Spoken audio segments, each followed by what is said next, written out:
In a 3-game series with the White Sox trying to overcome a 6-game losing streak and managerial controversy. The Indians swept the Sox last weekend in Chicago, and the Sox will try and turn the table starting tonight, live from Municipal Stadium. Municipal Stadium. The Sox 32 Sports Network presents Chicago White Sox baseball. Tonight live from Municipal Stadium in Cleveland, Ohio, it's the Chicago White Sox and the Cleveland Indians.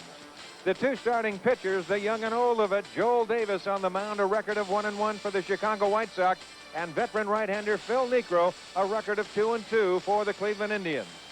And good evening, everyone, and welcome to Municipal Stadium. I'm Don Drysdale along with Dale Crandall. Happy that you've joined us tonight.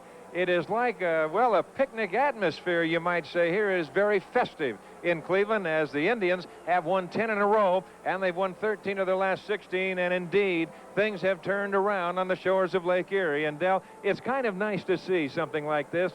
It's been a long time. I should say so. A great baseball city, Cleveland, Ohio, and they just have struggled over the last few years, but right now they're getting hitting, they're getting pitching, and they're getting fielding, and they are in a 10-game winning streak, and they're a hot ball club. Well, when you look at the White Sox, of course, there has been the controversy as far as Tony La Russa and things that have gone on the last few days. And I think right now that if everything can be put aside, that has got to be a good omen as far as the players are concerned, the organization is concerned, and hopefully right now they can get back down to their hopefully winning ways. Well, I know that I've gone through that part of it, being fired and having a lot of things get started. You know, you're on your last legs and so forth, and I know that it does affect the ball club, and I feel that that is a contributing factor as to how the White Sox have been going recently. They're in a 6-game losing streak, and I think with the dark cloud lifted that things are going to be better, much better. Well, they're certainly hoping so as far as the White Sox are concerned, but on the other hand, the Cleveland Indians, a story in itself. They're on top of the American League East. They're tied with the New York Yankees, and as I said before, it's been quite a while since we've come into Cleveland here and seen this kind of a festive occasion. Usually it's saved maybe for an opening day, maybe for the 4th of July when you get 35,000 like that. And I know that Peter Vivasi and the entire Cleveland organization are just tickled to death to see this whole thing turn around. And you can just see the players as they go out to warm up just prior to the start of this game tonight. As a matter of fact, we are holding 10 minutes so that people can get into the ballpark, get into their seat, and get ready to go this first game of this series. But the ovation that they got just going out onto the field has to be something. They can't even make a move out there without the people noticing them and giving them a round of applause, and they're not doing it with mirrors either. They have some great stats. Well, we talked about Peter Vivasi, and we have a little time right now, and Peter has been very kind to join us in the booth here at Cleveland. And of course, Peter, as you look at this particular ball club and looking at the way things are happening right now, as I said before, it's something that hasn't happened in a long time, and I would have to say that your entire staff, forget the field, your entire staff has to be sitting back and jumping up and down. Well, we're very happy, Don and Del. It's been 32 years since the Cleveland Indians did much on the field, as you both remember, back in 1954. And we have a young staff both on the field and in the office, and they're working overtime and really killing themselves to try to serve the public here in Cleveland, because we've been used to crowds of 3,000, 4,000, but when you have crowds of 27, 35,000, maybe 40 some odd thousand like tonight, you really have to prepare. We set the table now for 50,000 every night and hope that they show up. Peter, you have kind of a new motto as far as the Indians are concerned in 1986, and I think it's very interesting with the family. Well, it's a slogan really we started last year, which is the tribe. This is my team. Because, you know, the fans of Northeast Ohio have for years and years and years really loved the Cleveland Indians. Though they haven't turned out in great numbers, they're beginning to now, and we think our slogan, our motto, this is my team, is appropriate. You know, you were up at Toronto at the start of the expansion franchise up there with the Toronto Blue Jays, very successful, and they've been still successful and continuing to do so. It had to be kind of an interesting challenge for you to come over here at Cleveland, seeing where they were and what was happening to the organization, and then to look out and see what is happening now. Well, it is. It's lots of fun. It's a great challenge, a terrific opportunity for all of us. We have some of the folks who were with us in Toronto here in Cleveland now. We have Dan O'Brien and Joe Klein, veteran baseball men. Pat Corrales does a great job with our young and some veteran players on our club. And this is a different sort of arrangement. When you build an expansion club, you're starting with an organization that has no past, only a future. Here with the Indians, we have that great history, that legacy that's left to us by Bob Feller and Lou Boudreau and some of the other great players. So what you're really trying to do is build on that marvelous past to go forward into the future. Peter, can you come up with one thing that has done the trick on the field? Well, I think it's an overall attitude change, Del. When we came into Cleveland in this organization about 2 years ago, we saw a lot of bright spots, young players and good young talent, but we saw something that bothered us, and would bother you both as players and as managers, and that is we saw a lack of attitude, or perhaps an improper attitude. There wasn't as much pride in the organization as we'd like. So we started working very early and very hard on getting our minor league players, our major league players, all of our people to believe that the Cleveland Indians could go someplace if we just gave it a lot of hard work and a commitment. And we got rid of those players who didn't believe and who didn't want to be part of what we were trying to achieve. They're gone. We still remain. Our ball club down in the field now believes in three things. They believe in Cleveland, they believe in the Indians, and they believe in themselves. If you've got that, well, you know you were a great ball player. If you have all those three things, boy, you're going to be a winner. So you can sell pride nowadays. I think so. I haven't heard anything from any of our players about agents, renegotiation, contracts, or money. All we've heard about is baseball, hard work, dedication, and desire. Peter, we want you to stay around because we're going to break for a commercial and be right back from Cleveland in just a moment. This Chicago White Sox game is brought to you in part by Busch Beer, the beer with a taste as smooth as its name.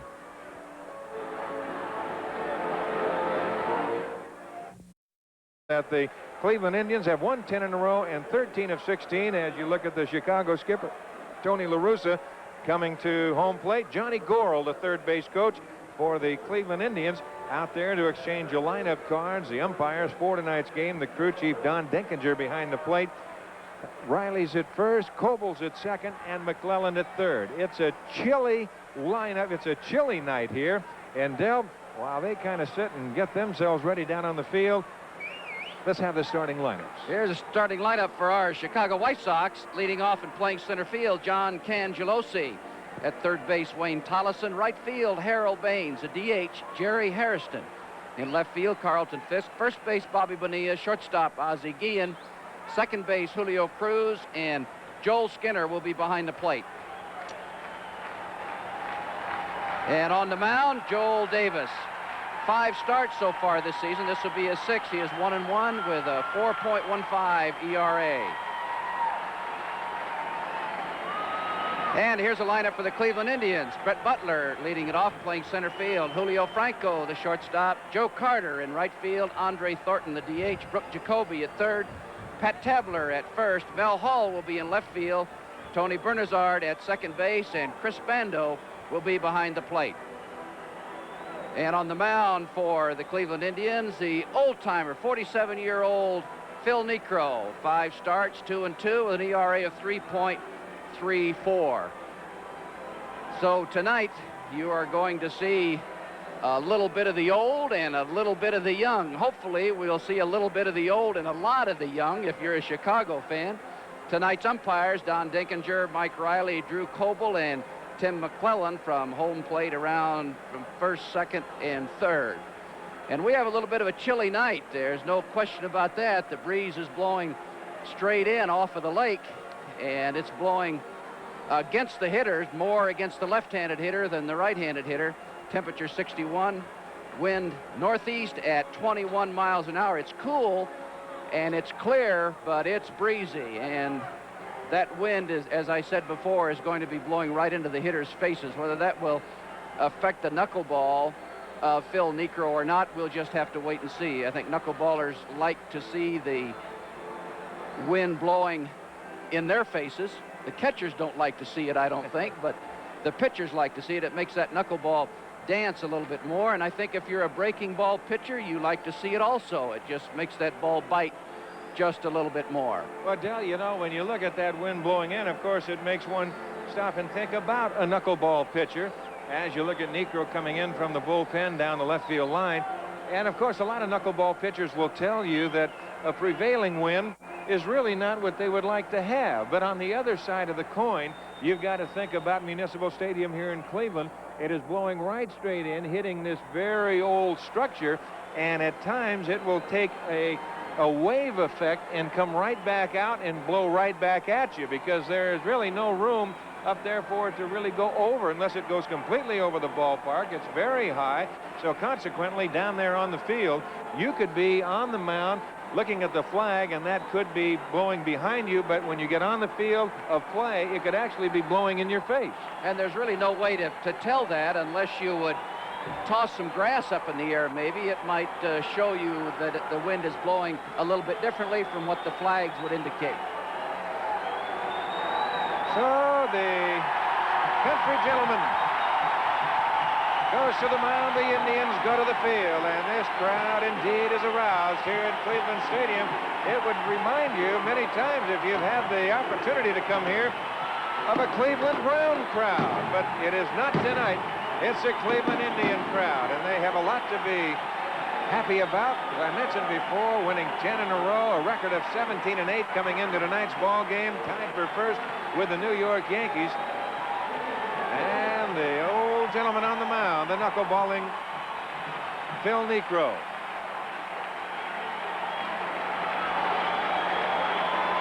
The Indians, they have been playing extremely well as you could possibly ask against the Western Division. They are 8-0. They are coming off of 3 series sweeps, 3 over the White Sox, 2 over the Rangers, and 3 over Kansas City.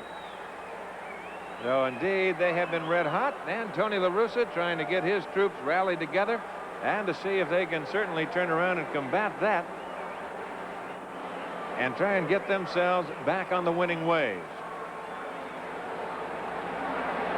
The White Sox have made a couple of coaching changes,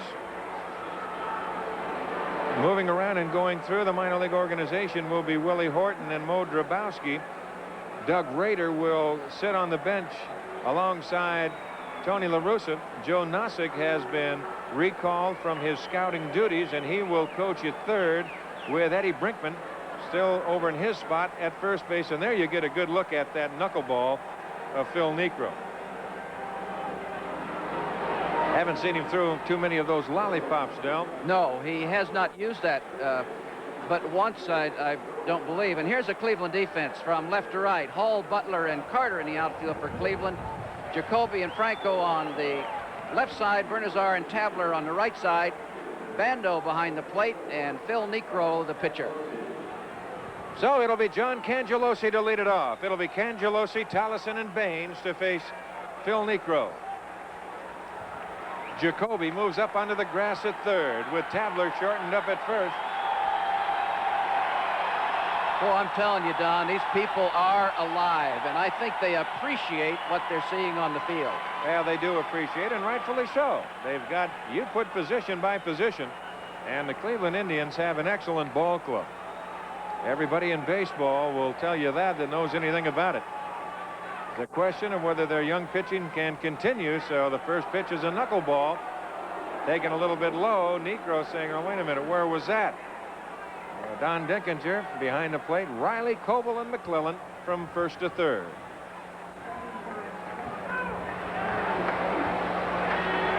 Just inside, and the count goes to 2-0. The game held up here considerably, waiting for the folks to come in and get into their seats. 2 balls and no strikes to Cangelosi, hitting .257 with a home run and 2 RBIs.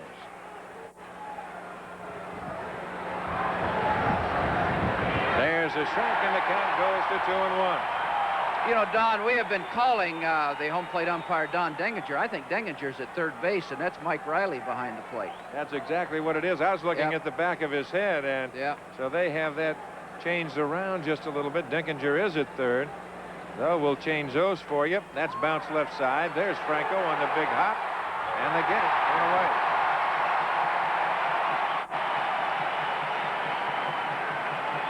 So it'll be Riley behind the plate, Coble at first, McClellan at second, and Dinkinger at third. Those will be your men in blue.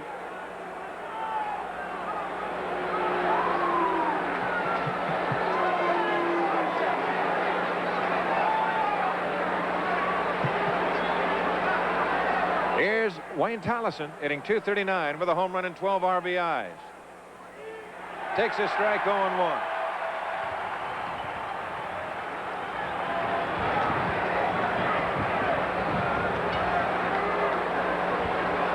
Infield, outfield, about straight away. Knuckleball down and away, and the count 1-1.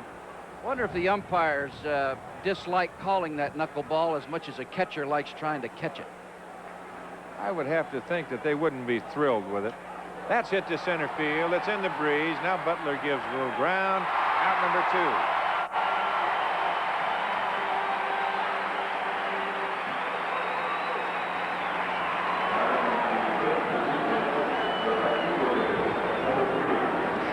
2. Well, they've got to be thinking the same way as a hitter or a catcher. They've got to stay with it. As Harold Baines stands in, hitting .255, 6 home runs and 20 RBIs. 1 ball and no strike. You see the big glove by Bando behind the plate.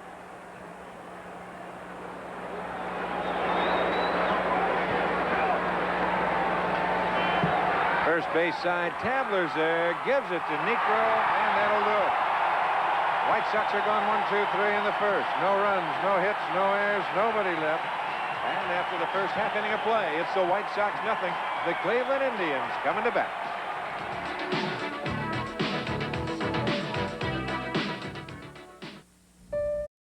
Of the first inning, it'll be Butler, Franco, and Carter in that order.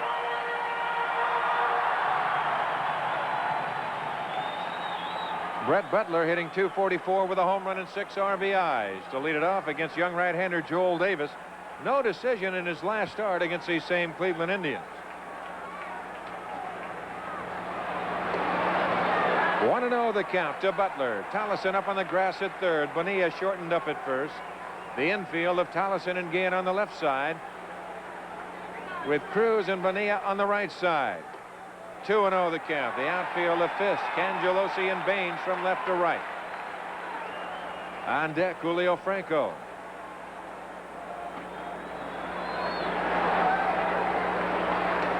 There's a strike, and the count goes to 2-1.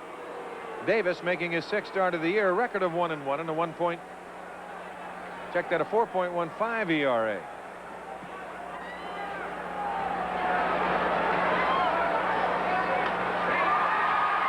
To Guillen on the grass, gets him.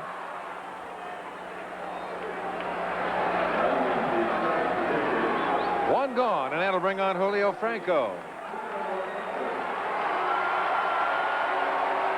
Franco with a 4-game hitting streak going for him, and has also hit safely in 7 of his last 8 ball games. Hitting .252 on the year with a pair of home runs and 11 RBIs.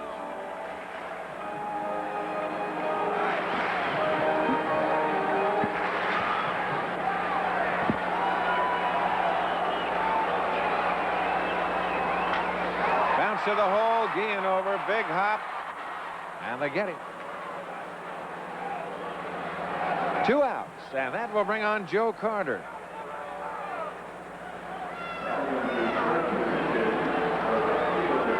Carter hitting .314 in his last 10 ball games, with a pair of home runs, scoring 9 runs and knocking in 10. So he's been hot.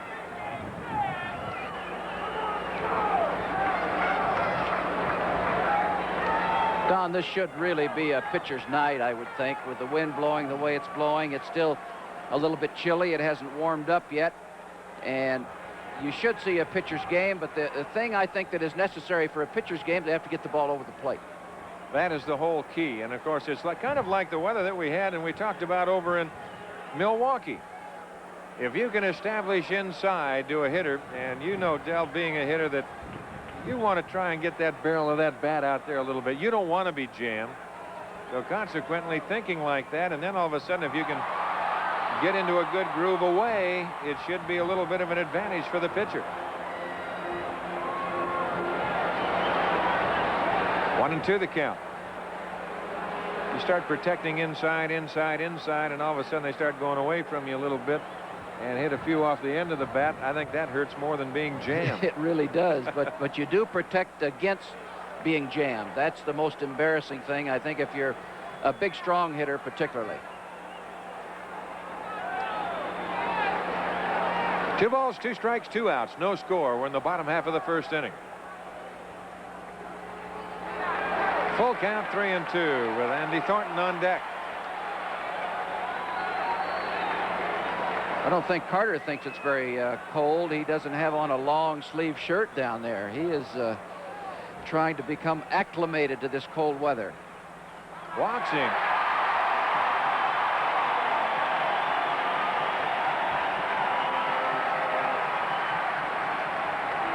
Bill Carter aboard, and that'll bring on Andy Thornton.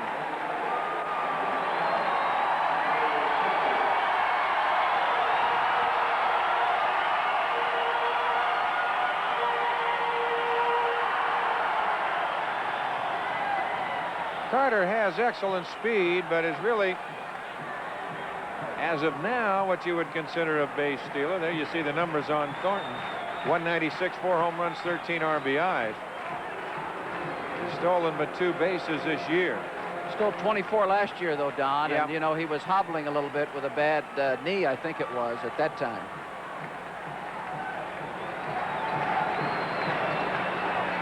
Up high, 1-0.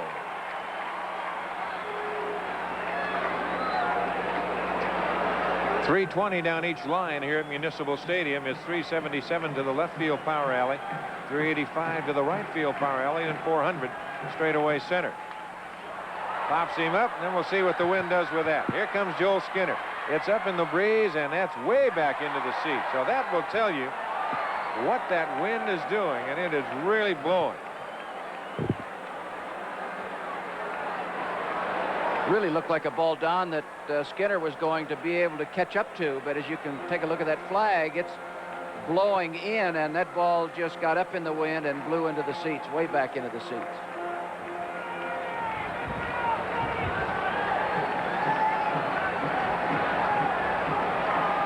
One ball and 1 strike to count. Carter at first, Benny at a hole.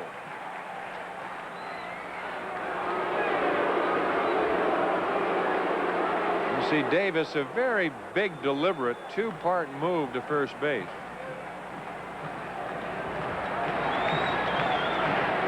He seemed like he's got a step and turn, Dell, and that is something that he might be able to overcome as you see the drummer boys out there in deep right field.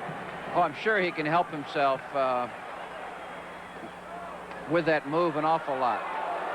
One of the things he has to do is he drops his hand when he comes out of the glove, drops it way down. He needs to come up with that hand and be a little bit quicker. 2 balls and a strike.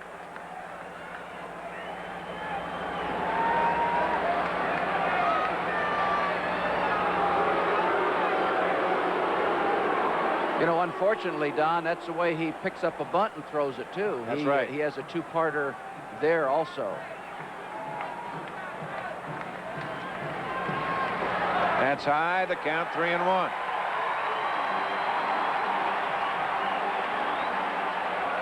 Carter at first. Hey, right there, 2 for 3 in stolen base attempts.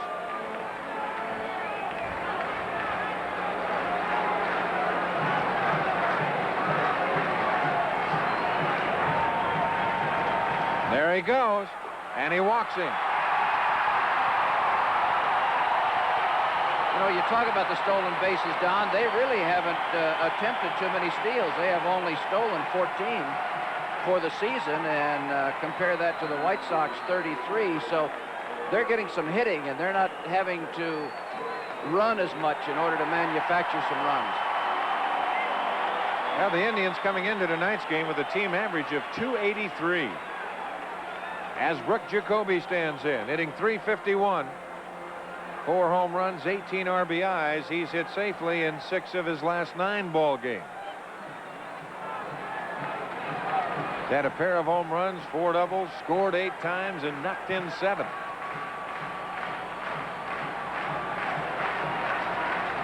Outside, 1-0.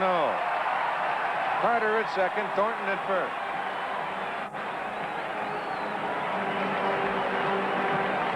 Don, it looks like what they're going to try to do with Jacoby is to keep the ball away from him. Cangelosi is just off to the right side of second base in the outfield. 2-0. Joel Davis said, was that low? Mike Riley said, no, it's outside.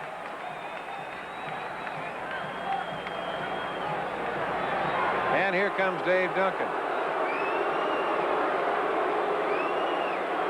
One of the dangers, Don, with a young pitcher is trying to get him to pitch too fine.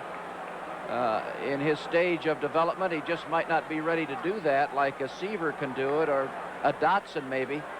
But with Joel Davis, you have to rely a lot on his natural stuff. He has a good fastball, a good curveball. We haven't seen the curveball yet, but he does have good stuff, and he's going to have to start throwing that curve. Now Duncan has had his say, goes back to the dugout. They count 2 balls and no strikes to Brooke Jacoby. Well, we've seen one thing over at Comiskey Park. If Jacoby's setting on a fastball, you can't throw it hard enough that he can't turn you around. And it's 3-0.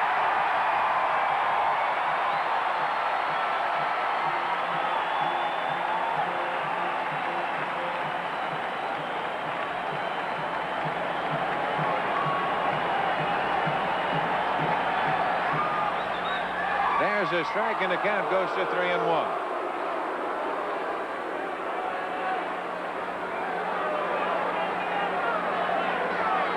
Carter at second, Thornton at first. No score, 2 outs, 2 on in the bottom half of the first inning. Walks him.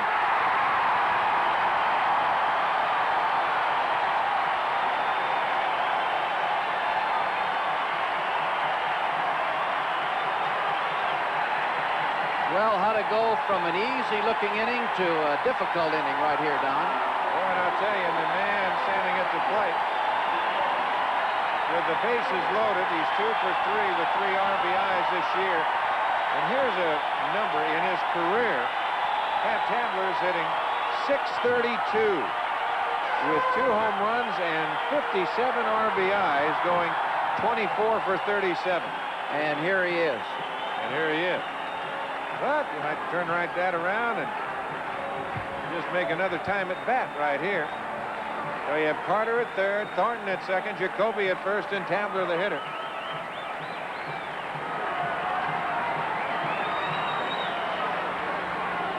Inside, and the count 1-0. Tabler hitting .337, 2 home runs, 11 RBIs.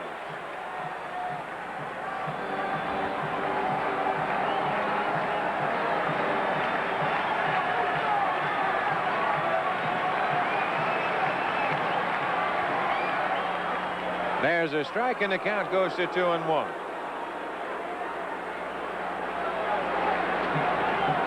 Mel Hall on deck.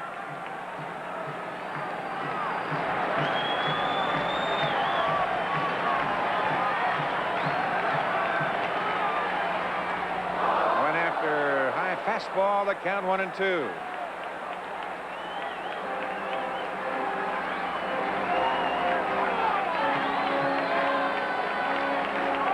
Carter at third, Thornton at second, and Jacoby at first. High, the count 2-2.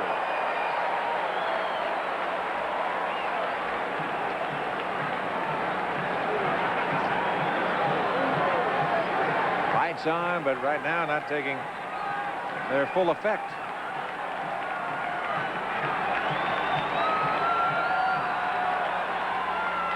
Ground ball, Ozzie Guillen has it. He goes to Cruz. They get the force at second, and the side is retired. No runs, no hits, no errors. They leave 3 after the first inning of play. No score.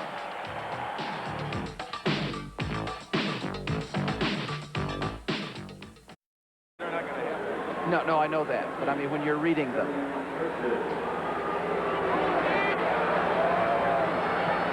As we go to the top half of the second inning, it'll be Jerry Hairston to lead it off. He'll be followed by Carlton Fisk and Bobby Bonilla.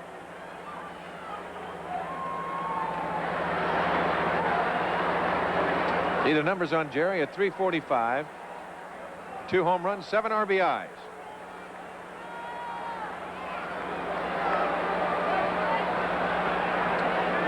1 ball and no strikes to count.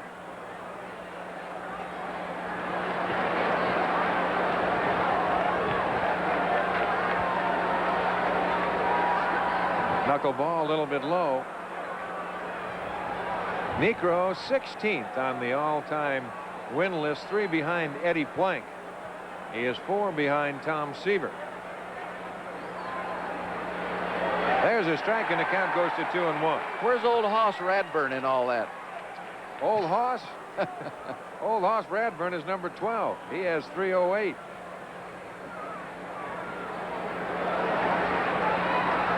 And it's 2-2. Just kind of darted that knuckleball up there. Nico will turn some loose, and he'll kind of throw one like that. Dell kind of uses that maybe as a little changeup. Tried to slip that little fastball by him.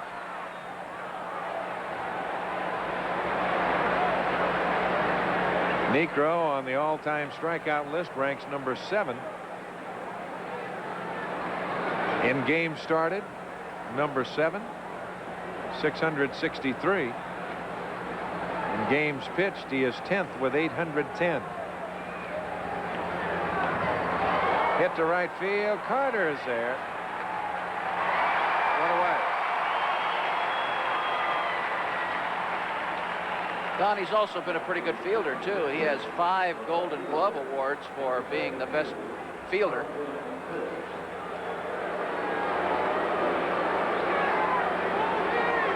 Got a good move, too. Does a lot of things to help himself. He really does. And, of course, he's throwing that knuckleball now in so many different speeds that even if it didn't move, your timing is going to be messed up. Here's Carlton Fisk, hitting an even 200 with a pair of home runs, 7 RBIs. In and over.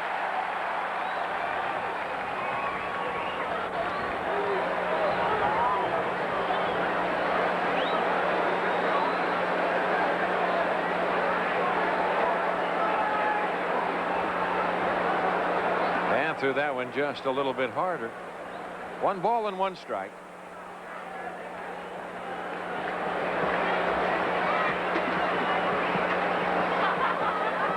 Remember how hard you used to work? Yeah. You probably worked up sweat, too, didn't you? Tried to. Bernazard can't make the play of that ball, kind of squidging away from him. And we'll see how they call it.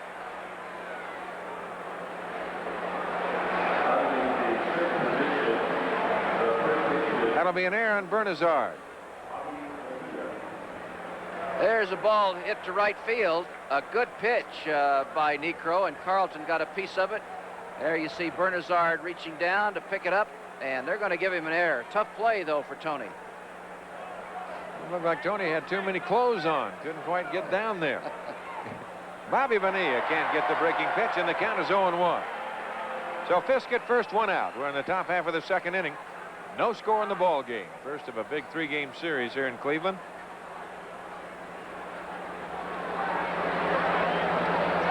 And the count goes to 1-1.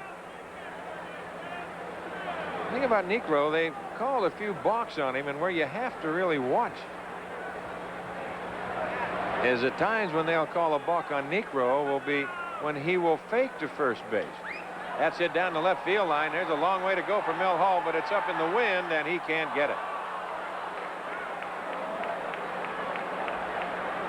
And what he'll do, Dell, he will spin and bluff throwing to first base, but that foot will be on the side of the rubber or just in the front part of the rubber, and you can't do that. Instead of stepping back. You've got to step back off as you turn the bluff. A ball and 2 strikes. Well, he's got caught with his hand in the cookie jar a few times like that.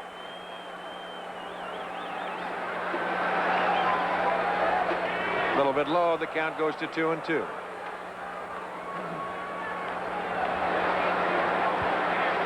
Niekro has worked in 5,082 2/3 innings.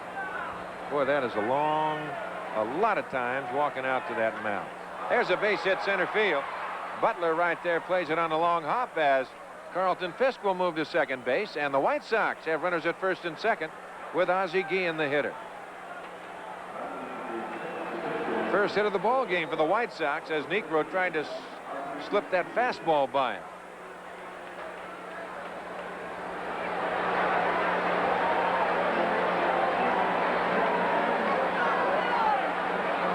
It goes back to that philosophy a little bit, Don. Why look for the knuckleball when you can't hit it anyway?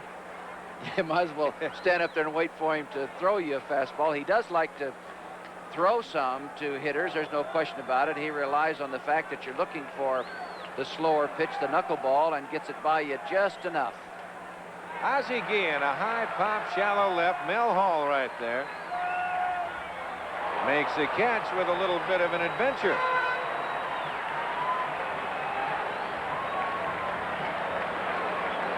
Carlton Fisk turning around and looking out there and saying, now wait a minute. Is that what I have to look forward to? Here's Julio Cruz hitting 100.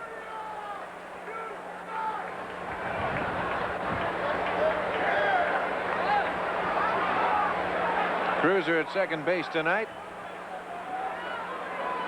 Without a home run or an RBI, as you see.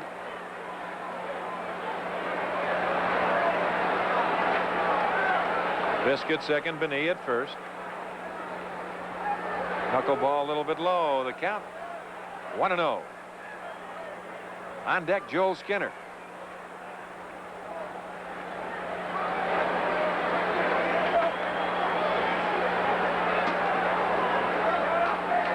Started, stopped, it cost him 1-1.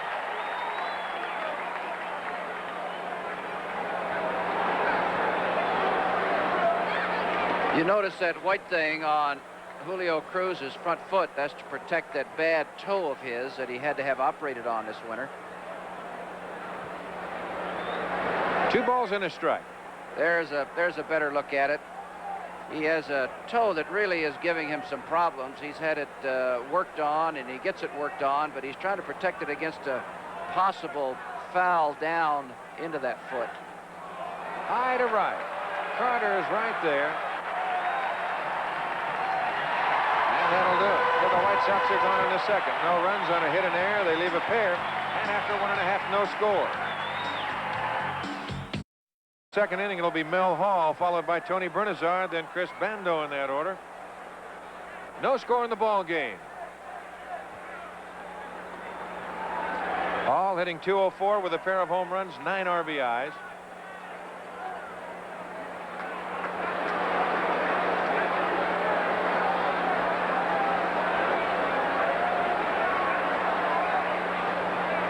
A little bit low. 1 ball and no strikes to count.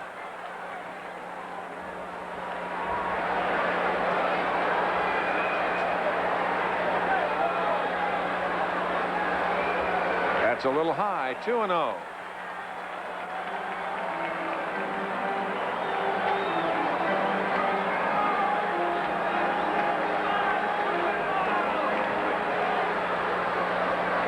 A cool evening in Cleveland.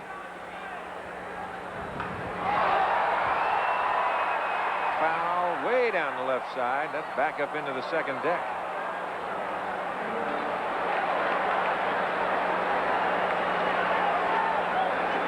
The Sox were coming in today from the hotel to the ballpark. That wind in center field. You can look at that flag, and it, boy, it looked like it was made out of tin at that time, just blowing right straight in.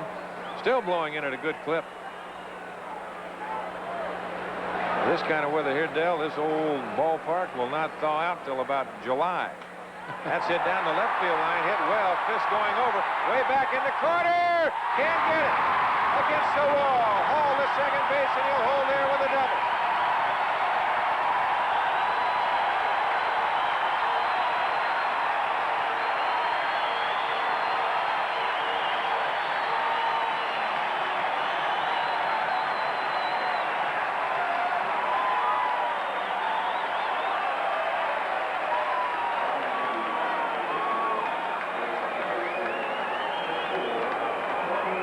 A swing by Hall. He sends the ball to left field. Carlton Fisk does get a pretty good jump on the ball, but the wind is going to push it away from him.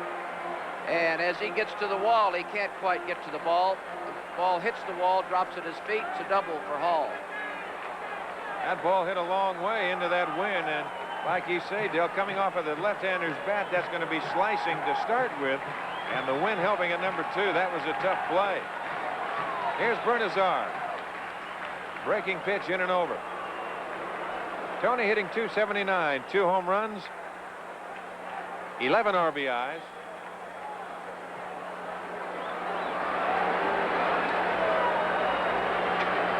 Bernazard has hit safely in 5 of his last 8 games.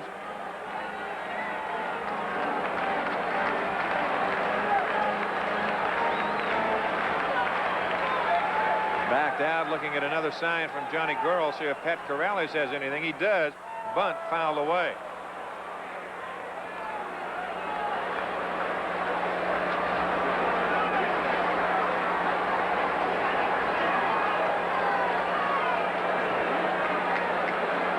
Well, Corrales giving him 1 pitch to maybe hit. He took it for a strike, put on the bunt, fouls that away, and the count is 0-2. On deck, Chris Bando.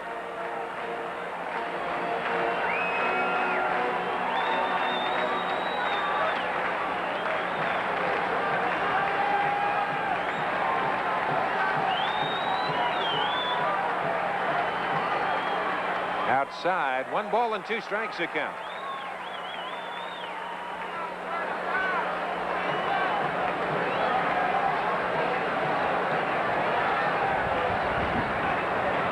There's Bando. Loop to center. Cangelosi can't get it. It goes by. Here comes Hall. He will score. Bernazard to second. 1-0 Cleveland.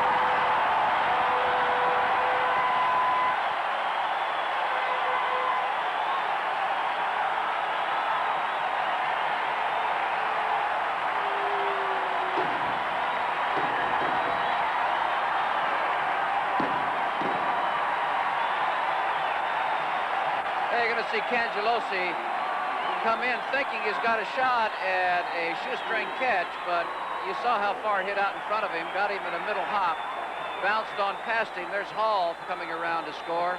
Carlton Fisk backing up Cangelosi, throws the ball into second base. Hall scores. Bernazard on second base with an RBI base hit. Well, they will see how they score that. As Chris Bando stands in. See how Corrales wants to play it here. He's going to bunt. Bunt out, good bunt. Davis has it. He goes to Bonilla as Bernazard moves to third, so the sacrifice works. Pat Corrales wanting to put as many runs on the board as possible, as early as possible. That's a second hitter here in the second inning that he is asked to bunt. That time, Bando, a good job. On Bernazard's ball, they give him a single and an error on Cangelosi. As Brett Butler will stand in. And we'll see how Tony La Russa wants to play it right here with Bernazard at third. Good speed at the plate in Butler. Tallison up on the grass at third with Bonilla shortened up at first. They're back up the middle. 1-0 the count with Julio Franco on deck.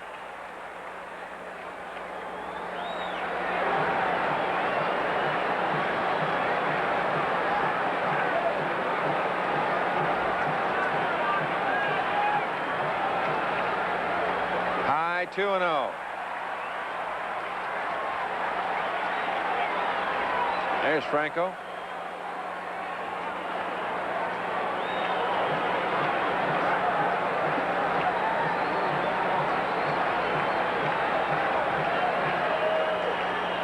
Three and 0.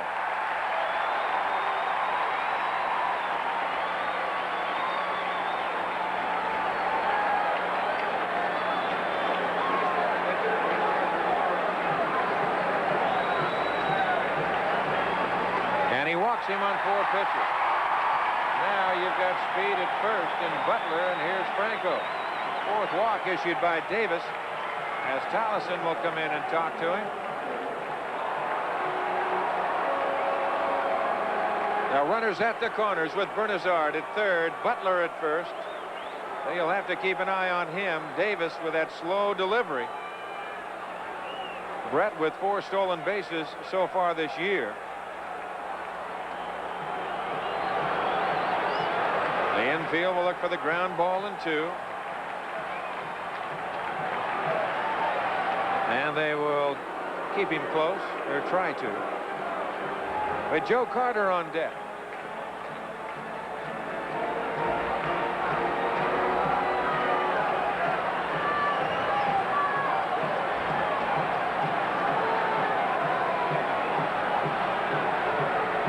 Line right to Bonilla, steps on the bag. So they double him up, and the side is retired. The Indians pick up a run, and after 2, lead it 1-0.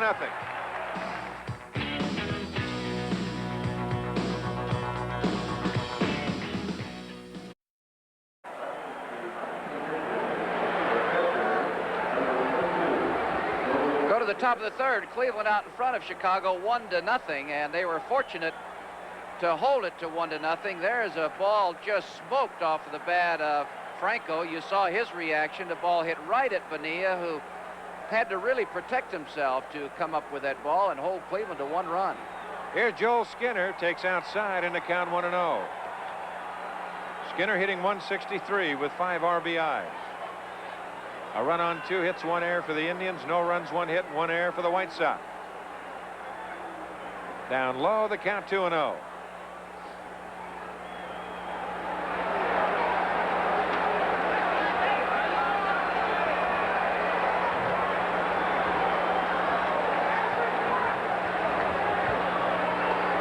There's a strike, and the count goes to 2-1.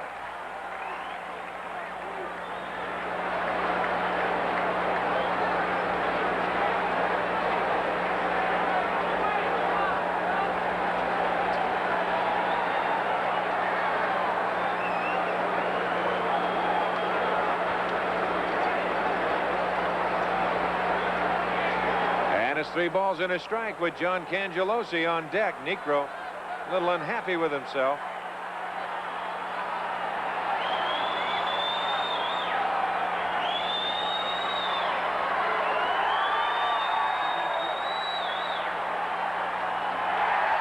A full count, 3-2.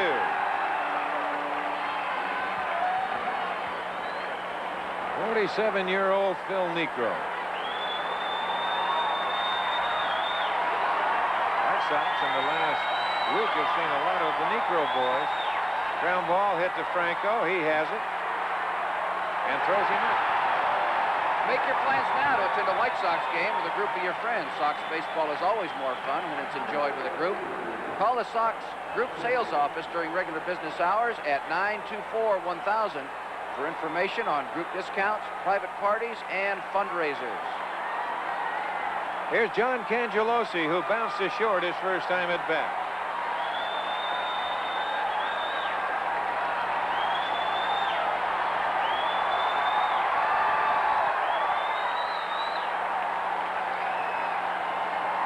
Hit to shallow center. Butler coming on. He's there. Makes the catch. 2 outs, and that'll bring on Wayne Tolleson.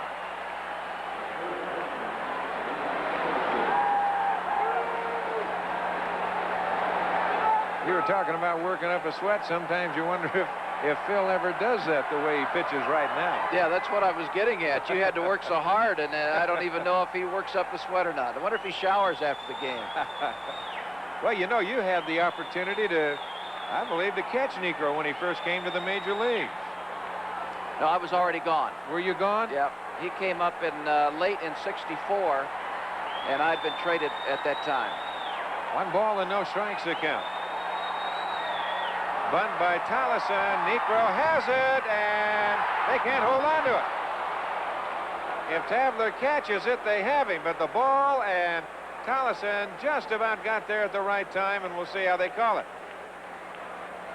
That'll be a base hit.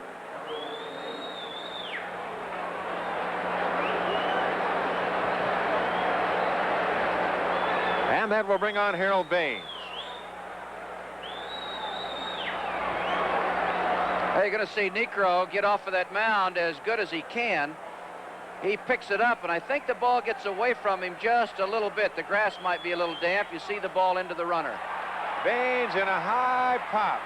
Franco going back. It's Mel Hall calling to make the catch. Where you put your glove, your one hand, your cap in another, and make the catch. So the side retired. No runs on a hit after 2.5, 1-0. Cleveland.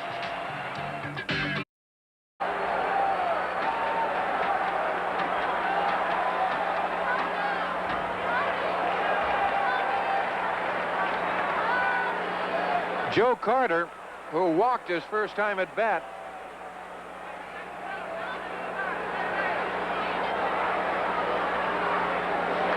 Breaking pitch away, the count 2-0.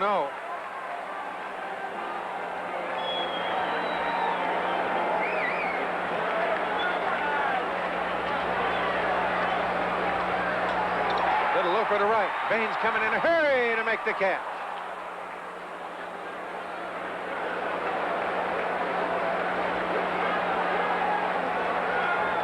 And that will bring on Andy Thornton.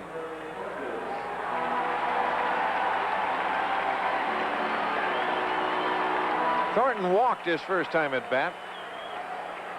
After the first two men, Butler and Franco, in the first inning bounced to Guillen. Joel Davis walked Carter, Thornton, and Jacoby, but then got Pat Tabler on a fielder's choice to end the inning. Takes a strike, 0-1.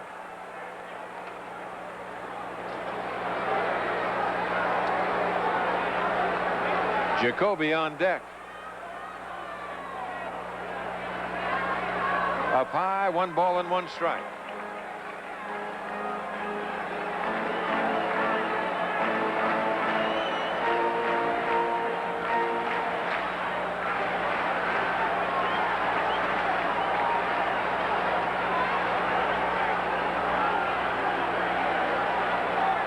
There you saw Skinner with a little subtle move trying to tell Joel Davis to keep his front shoulder closed.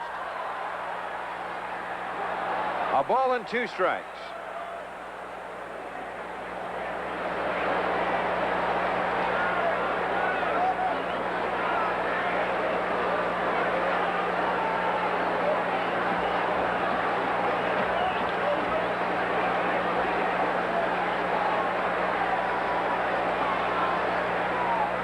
Breaking pitch outside, and the count will go even at 2-2.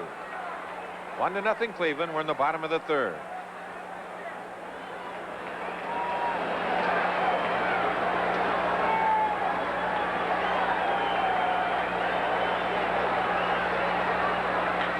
Line down the left field line, hooking into the corner. Fisk over, takes a high hop, bounces off the glove.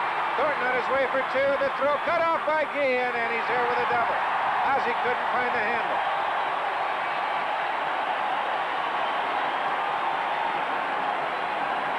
There's Thornton getting out in front of one, a pitch that was away from him a little bit, but up, gave him a chance to extend those arms. Fisk gets over there well, but the ball takes a hop behind him, and he is just able to knock the ball down, and the ball was offline.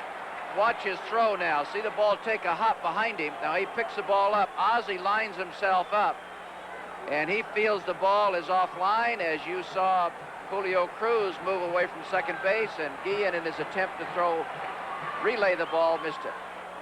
Brooke Jacoby takes a breaking pitch for the strike, and the count is 0-1. Now Thornton at second. On deck, Pat Tabler. Jacoby walked his first time at bat.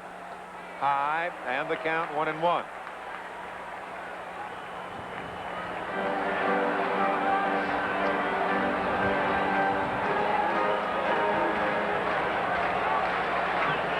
I have to say one thing, that Municipal Stadium, there's a bouncer foul. Looks in as good a shape, Dell, as what we've seen it in a long time.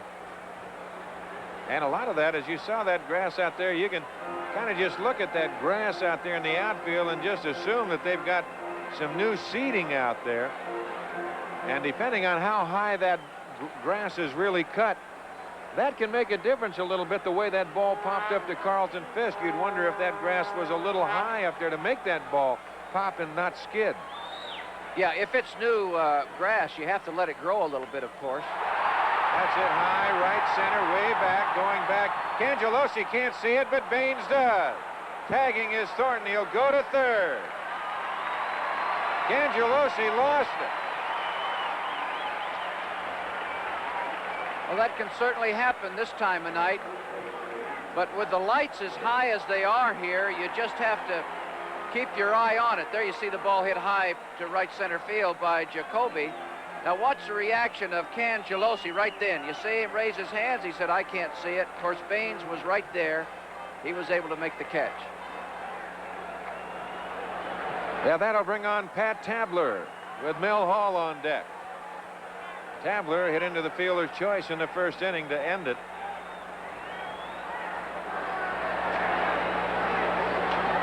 Pops him up. That's up in the breeze. Bobby Bonilla coming over. It's blowing, it's blowing, it's blowing. And makes a catch. Fine play by Bobby Bonilla. Went right into the stands to take that. And the Indians are gone in the third. And after three, it's 1-0, Cleveland.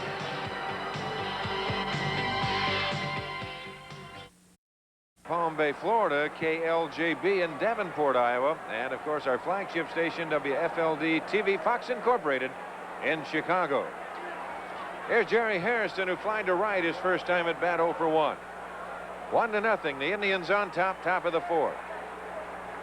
A little high with a knuckleball, and the count 1-0.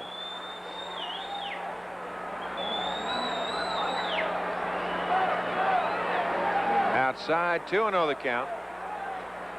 Niekro making his 6th start of the year, a record of 2-2.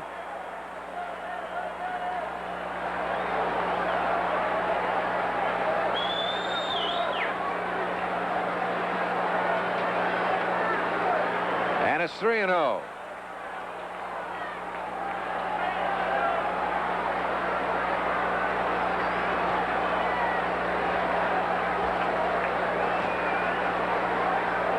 Three balls and no strikes to Jerry Hairston.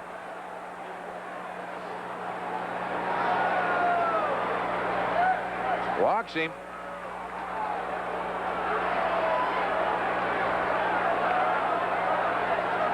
First walk issued by Niekro, and that will bring on Carlton Fisk, who was on an air by Tony Bernazard his first time at bat.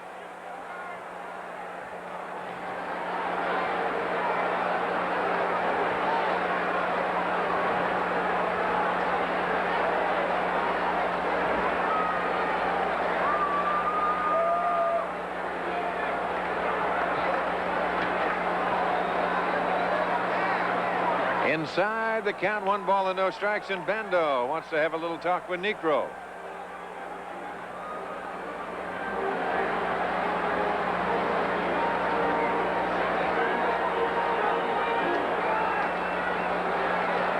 Baltimore leading Kansas City 4-1. That's in the first inning.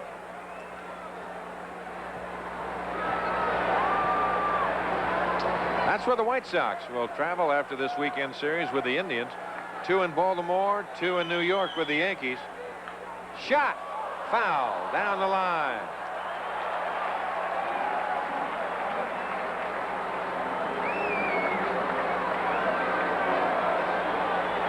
Carlton, I believe, looking fastball, got it. Niekro got it in on him. He turned on it and just hooked it foul as you look at Bobby Bonilla on deck.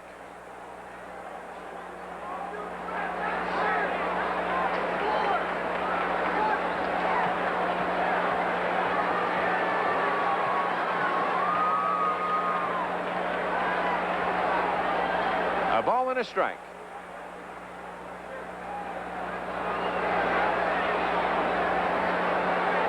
There you can see that footwork of Niekro.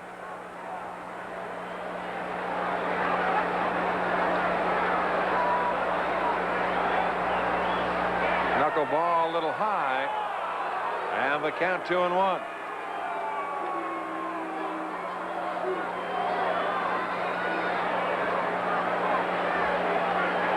Well, there's a good crowd on hand here tonight.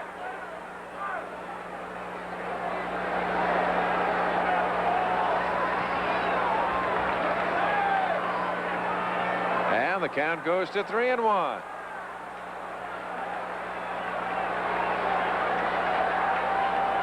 Bonilla on deck.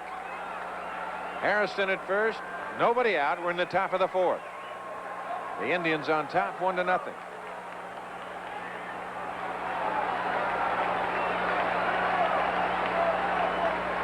Hit off the end of the bat. Hall going back, has room, makes the catch.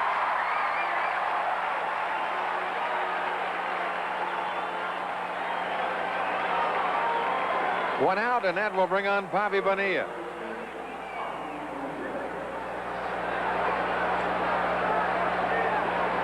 Bonilla singled his first time at bat. Bobby starting tonight at 297 with a home run and 8 RBIs. On deck, Ozzie Guillen. Now Tabler holding Harrison.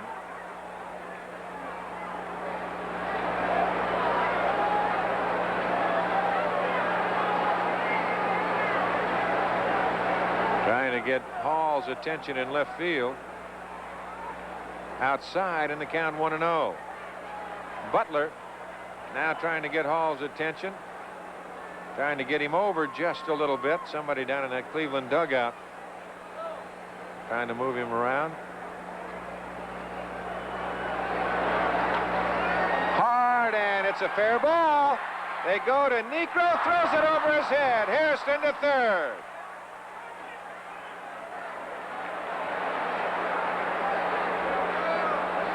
Bonilla hit a rocket down over that bag. Tabler made a good play to get a glove on it. And you see the first base umpire, Drew Coble, saying fair, and then Tabler throws it over the head of Niekro, and they will draw an air. Harrison going all the way to third. So the White Sox get a break. Runners at first and third. See Harrison going all the way. And they don't. They turn around. They give Bobby Bonilla a base hit. He will take that as Ozzie Guillen stands in. That's cued foul. And the count is 0-1. Ozzie popped to shallow left his first time at bat. So the White Sox with a tying run 90 feet away. And Jerry Harrison, Bobby Bonilla at first.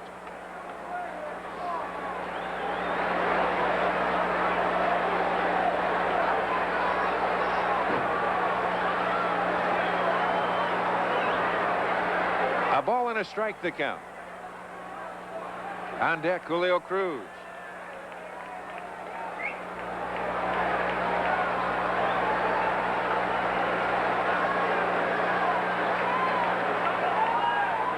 There goes a runner, and it's fouled away.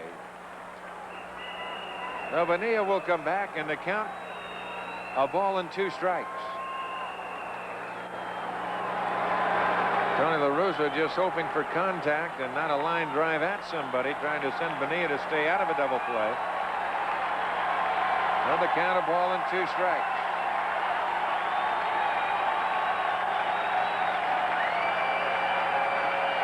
Fans getting a little cheering going with that 2-strike count.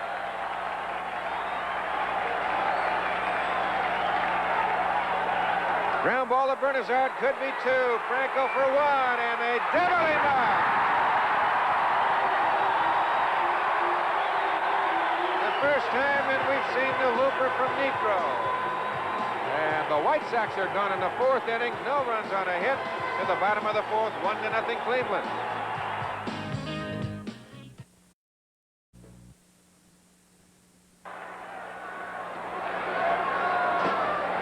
Double and scored, the only run of the ball game.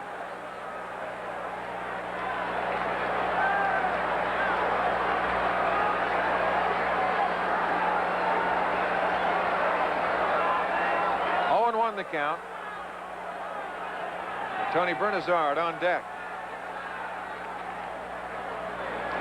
And the count 1-1. Well, the White Sox and Coca-Cola would like you to join the White Sox fan club. For just $10, you receive 2 free tickets to a White Sox home game, an official membership card, a complete set of 86 Sox baseball cards, a subscription to the fan club newsletter, and an official fan club booster button. Invitations to a lot of events, luncheons, clinics, golf outings. That's out of play. Spring training trips and road trips with the Sox team. For an application, and more information, call or write to Comiskey Park. There's Bernazard on deck.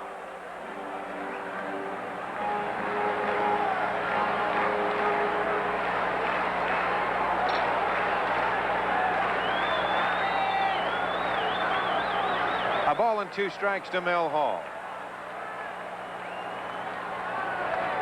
Foul away. Look at that. That knocked a policeman right off his perch over by that dugout. He got out of there in a hurry.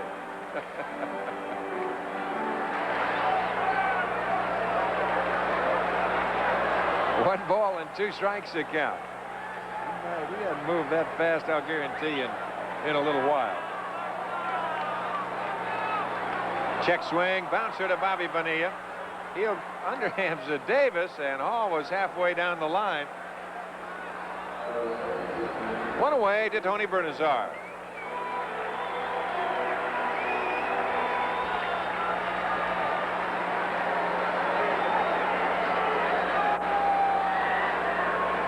Now there's another line score, so they've changed Bobby Bonilla's base hit to an error.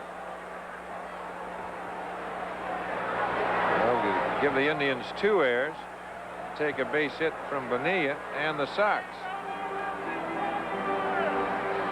1 ball and no strikes to Bernazard.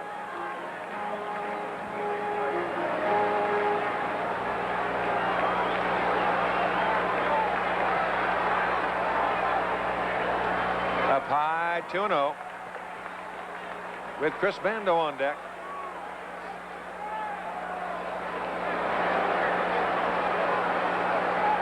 Bernazard had a base hit his first time at bat.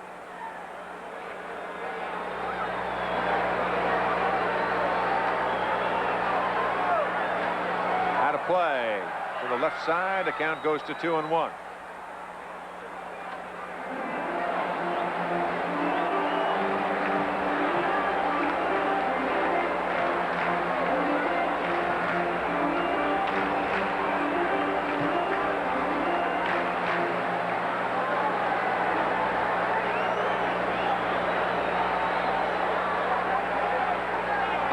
Count 3-1.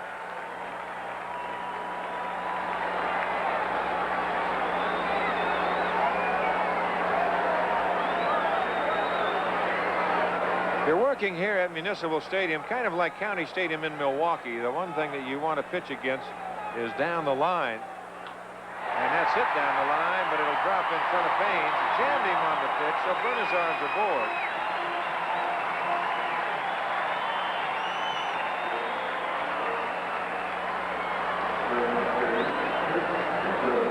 See right here, Davis gets it in on Bernazard, but he turns on it on that 3-1 count. Drops it in front of Baines, so he's at first with 1 out, and that'll bring on Bando. Taking a long look at his third base coach, Johnny Goral, with Brett Butler on deck.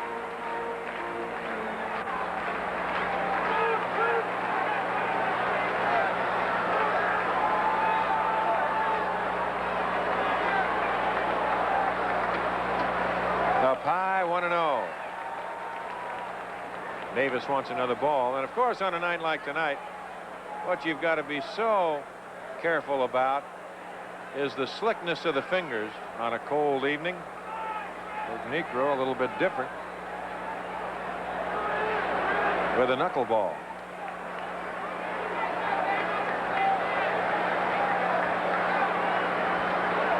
And I'm really not too sure that that can't affect that either.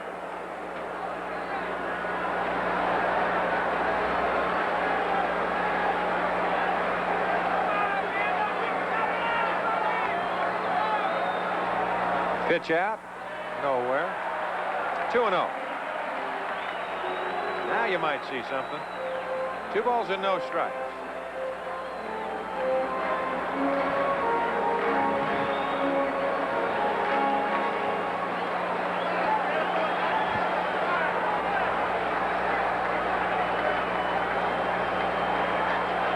There he goes, and it's inside. Throw through, not in time.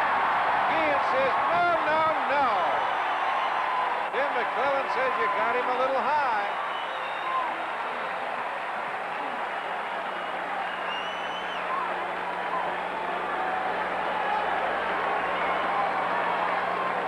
the pitch is up and in. Skinner got it away. We'll look at it again. And a late tag. There you take another look at it. Bernazard taking a peek. You can't tell from that angle, but the other angle, you saw the late tag. 3 balls and no strikes. Butler on deck. Second stolen base of the year for Bernazard.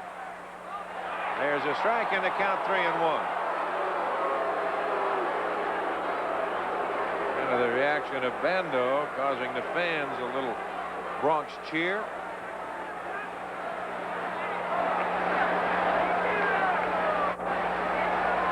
And it's 3-2.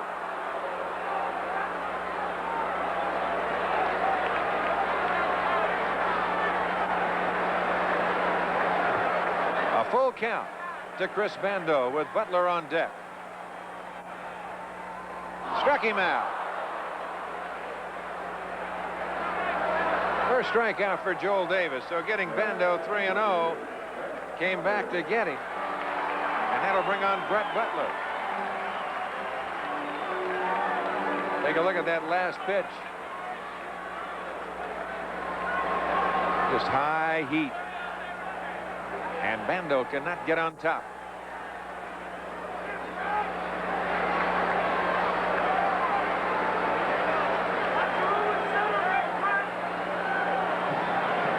Butler tonight is 0 for 1. Bounces short and walked. Takes inside 1-0. Outfield playing very shallow for Butler. Really shallow. Fisk in left and Cangelosi in left center. A lot of room out there. High 2-0. Julio Franco on deck.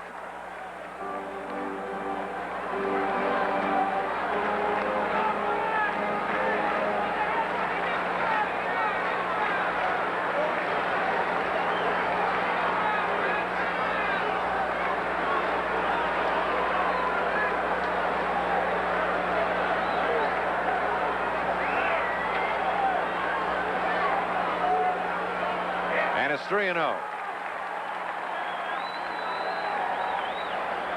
There's Franco.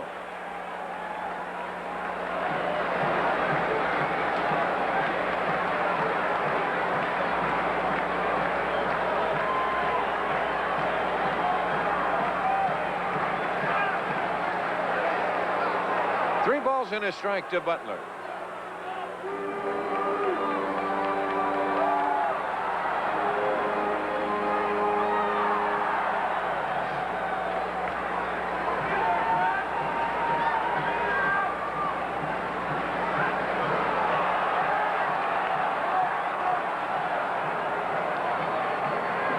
Just waiting one day for some pitcher to turn that ball loose and upend somebody.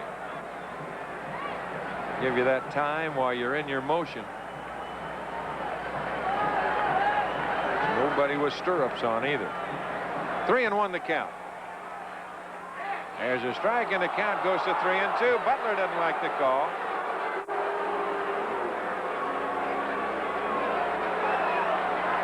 Pat Corrales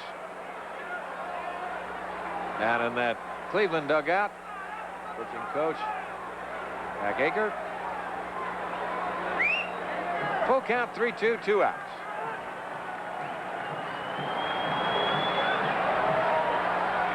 High and he walks it.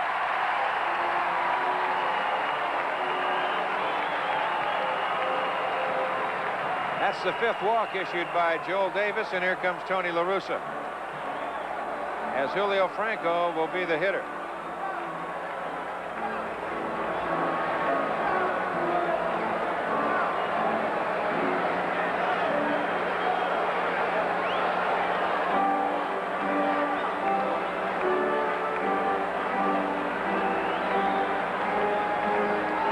Tony might be asking Davis, what signs are you using? And now they might be changing the signs right now with Bernazard at second base. And it could be where Bernazard could be just giving a location sign. And if indeed that is it, we're just trying to settle Davis down a little bit. Tony will go back to the dugout.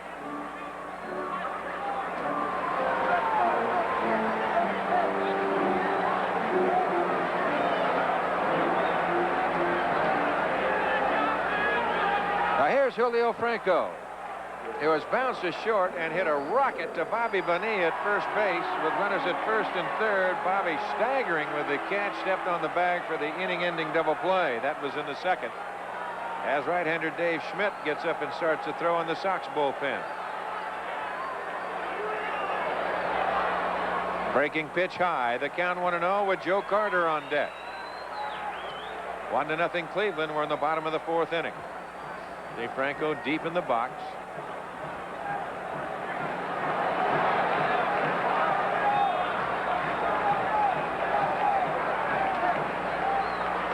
There's a strike and a count 1-1. The White Sox have left 4 through the first 4. 2 in the second, 1 in the third, 1 in the fourth. And the Indians have left 5 through 3. Have runners at first and second here with 2 outs in the bottom of the fourth. 1-1.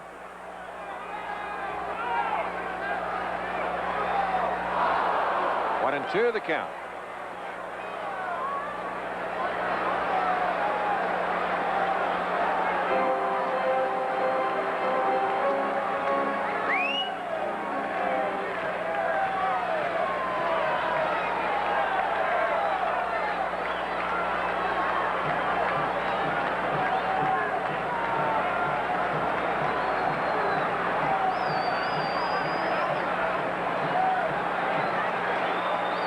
Breaking in behind. Davis did not throw.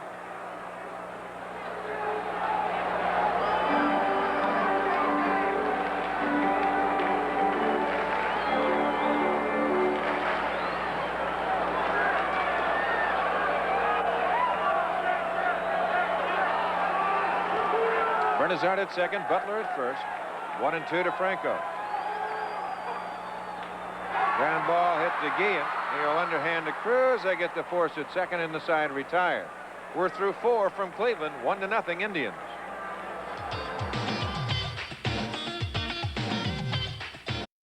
Now don't forget, every Monday night Sox home game is half price night, and the next one coming up will be June 2nd against the Texas Rangers. So you make your plans to be with us. All box reserved and general admission tickets half price for every Monday night Sox home game.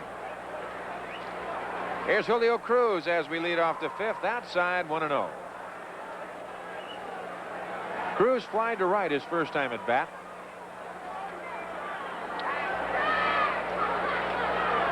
Up the alley right center field. Carter moving over in a hurry. So Cruz is aboard.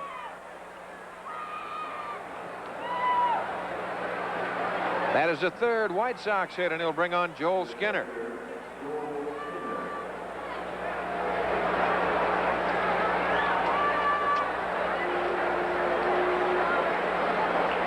John Cangelosi on deck. Skinner bounced to short his first time at bat.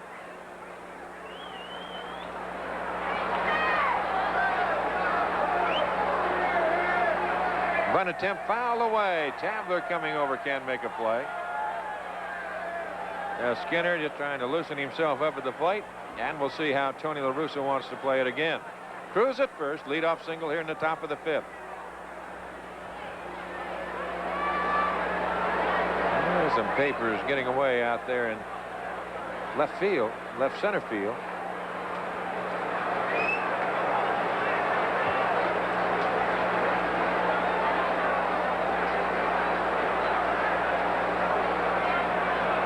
Gonna bunt, and does so. Good bunt first base side as Negro will go to Bernazard. Cruz to second. The sacrifice works.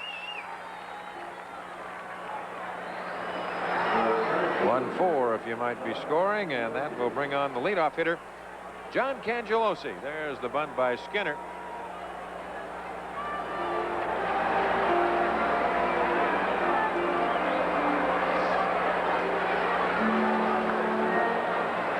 Cangelosi has bounced a short fly to center.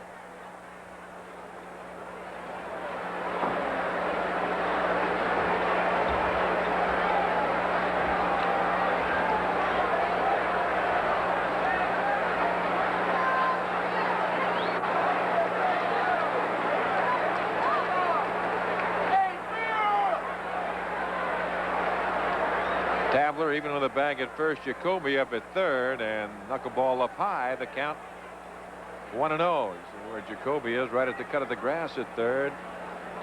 Tabler about even with a bag.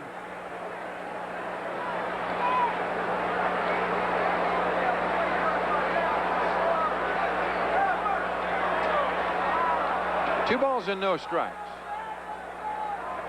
Well, this got to be a tough man to pitch to. The height of Cangelosi with a knuckleball pitcher. That strike zone right there.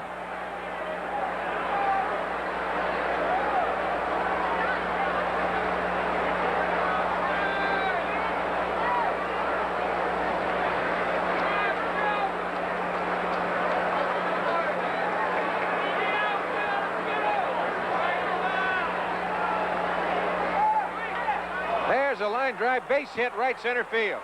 Here comes Cruz. Butler bobbles the ball, and Cruz will score. We're tied at 1.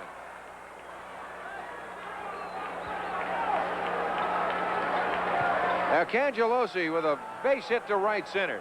Butler had a shot at Cruz, but he bobbled the ball. You look at it again. Cangelosi staying right on it. Cruz a little late start. He had to make sure that line drive was through. And there, Butler bobbling the ball. Now Cangelosi with his 3rd RBI of the year. There's his, see, you can see how Cruz had to stop. And then comes on to score. So a 1-1 tie. And Wayne Tolleson will stand in. They will keep Cangelosi close. Or try to. John with 19 stolen bases on the year. Tim McClellan was almost ready to call a balk at first base. I mean, at second base, he had his arms up, and why he was moving around, I don't know. The quickness of Negro just caught him off guard a little bit. There's a knuckleball for the strike. Tim just kind of dropped his arms down to his side real quick and just stood there looking in at home plate.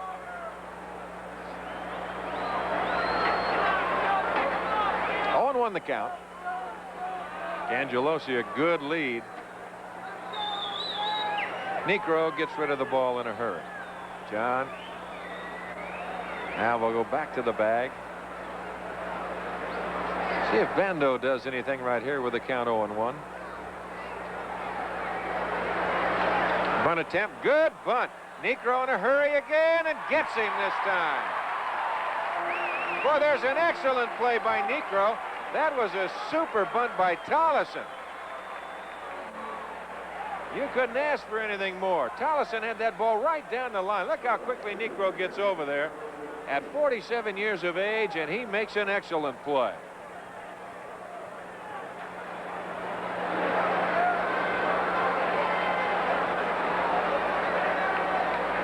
Now Cangelosi at second, and here's Harold Bain.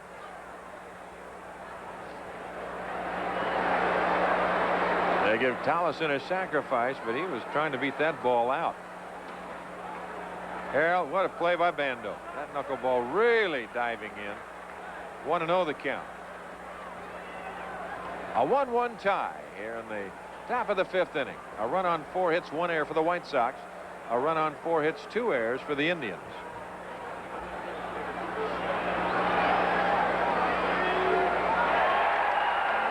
One and one the count.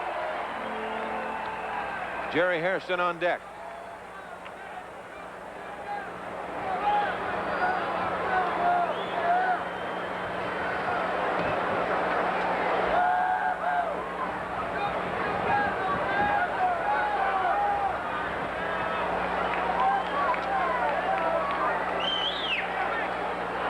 Wow. That ball is really moving to Baines. 2 balls and a strike. That's one thing that a lot of knuckleball pitchers will tell you. I turn it loose. After that, I can't tell you where it's going to go. Outside, the count goes to 3-1. Negro, as he takes that ball back from Bando, just glancing over in that on-deck circle. Behind the count to Baines, 3-1. Harold just kind of taking a little extra time.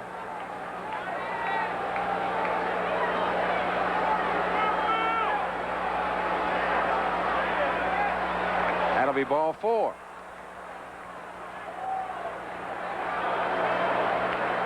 Second walk issued by Niekro, and that will bring on Jerry Harrison, who has drawn the other walk and fly to right.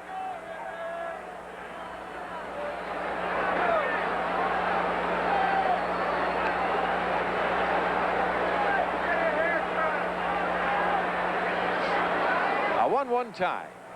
We're in the top half of the 5th inning, the first of a 3-game series with the Indians. And it'll be on to Baltimore Monday night, Tuesday night, Yankee Stadium, Wednesday night, Thursday night before returning home.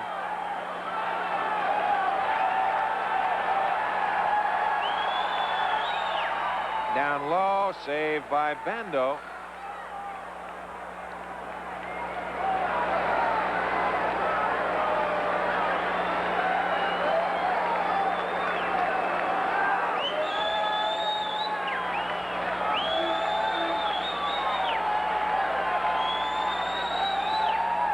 That's in and over, and the count 1-1.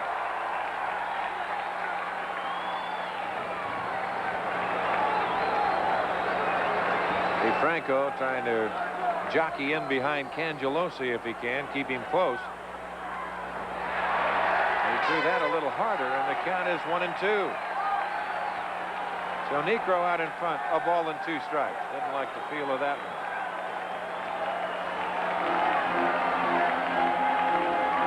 Before the knuckleball pitchers, and Niekro and his brother Joe, although more so in Phil, will change the speed on the knuckleball. And the 2-strike chant up outside, and the count 2-2. Bando just trying to keep that ball in front of him if he can. He is bobbing and weaving behind in there and in front of the home plate umpire Mike Riley.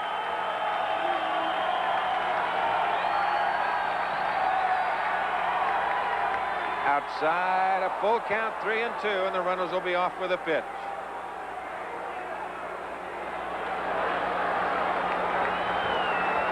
Cangelosi from second and Baines from first. Infield deep on the right side. They go. Loop down the left field line, slicing foul. Almost got the fastball by Jerry.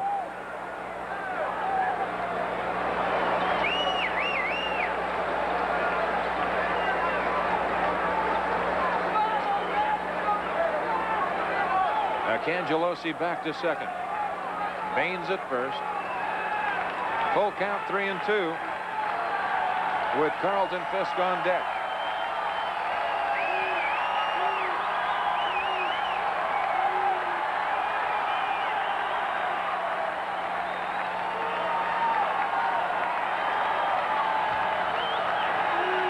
They go, and inside, ball 4.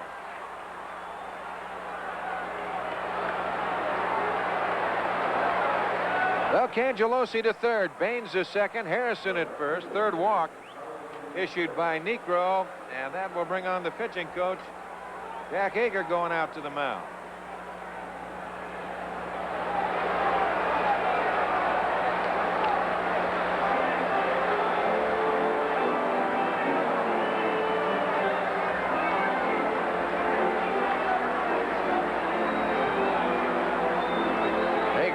Chat with Bernazard and Bando, waiting for Niekro to get back.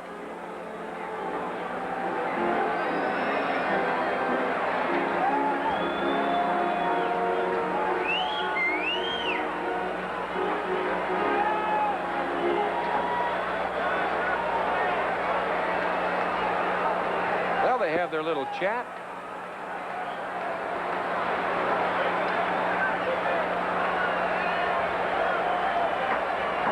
The bell rings down in the Cleveland bullpen. We'll see who gets up. Like Jamie Easterly, a left-hander. Here's Carlton Fisk, who was on in an air and flying to left. So the bases are loaded. There's a strike in the count. 0-1, and Fisk didn't like the call. Cangelosi at third with Baines at second and Harrison at first. The infield straight away, the outfield the same.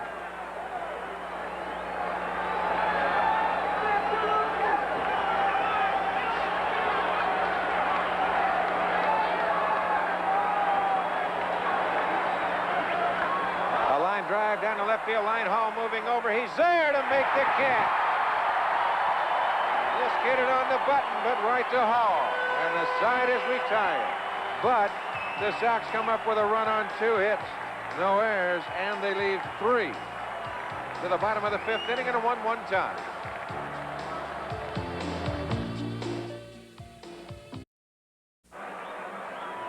This copyrighted telecast is presented by the authority of the Chicago White Sox for the entertainment and non-commercial use of our audience. Any reproduction or other use of this program without the express written consent of the Chicago White Sox and Fox Television Stations Incorporated is prohibited. Here's Joe Carter as we go to the bottom of the 5th in a 1-1 tie. The White Sox have left 7 through 5, and the Indians have left 7 through 4. Andy Thornton on deck. Tries to bunt, fouls it away, and the count is 0-1.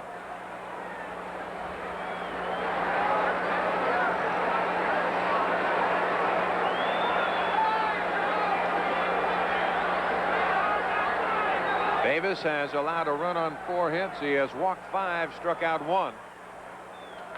Shot, base hit, left field.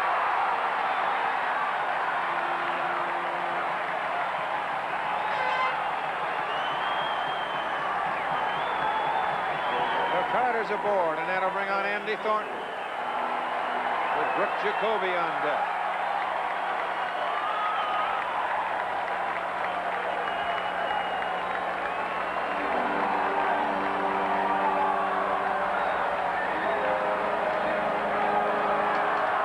Thornton has walked in double, so Carter at first, good speed. Outside, 1-0.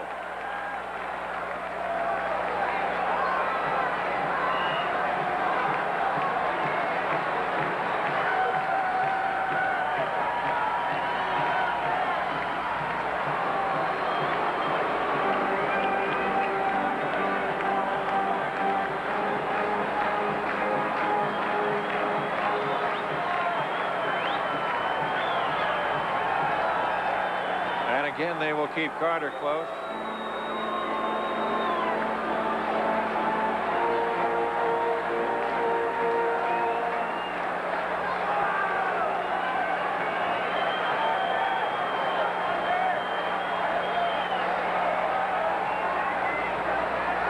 High, 2-0.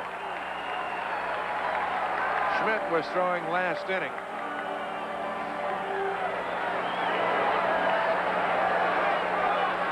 Two balls and no strikes.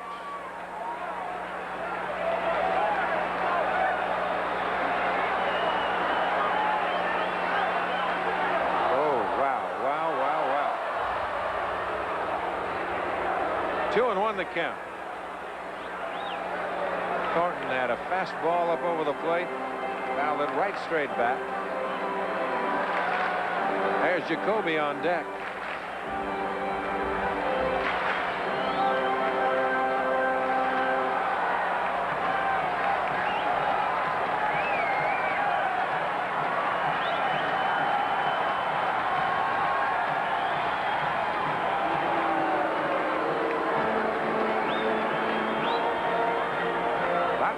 The first base coach helping Carter with his lead.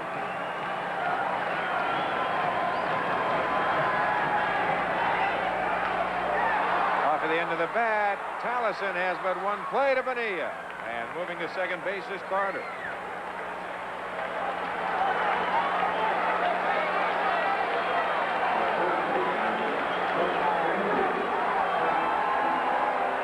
Now that'll bring on Brooke Jacoby. Right there, and he got it out on the end of the bat.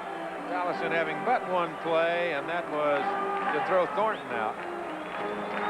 Good speed of Carter enables him to get to second base, and that'll bring on Jacoby with Pat Tabler on deck.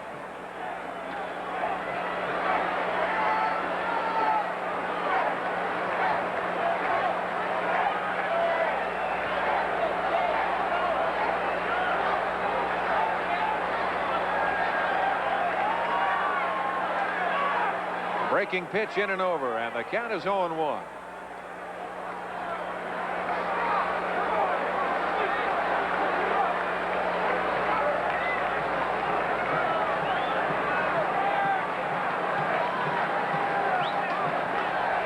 Bouncer to Guillen. He looks at third. He had a play. Goes to first in time.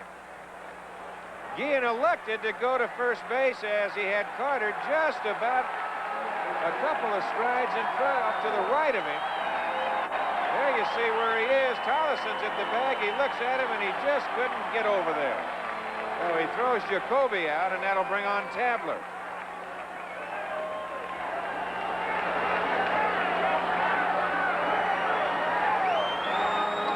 It was 0 for 2 tonight.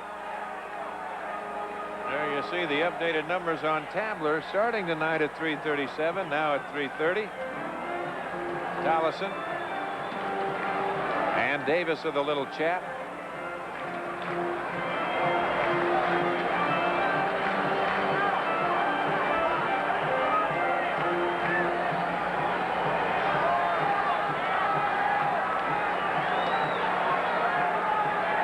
Mel Hall on deck.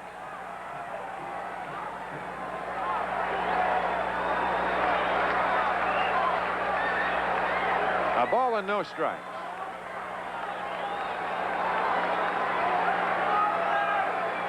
Tollison way back. Carter jockeying down the line. Breaking pitch outside.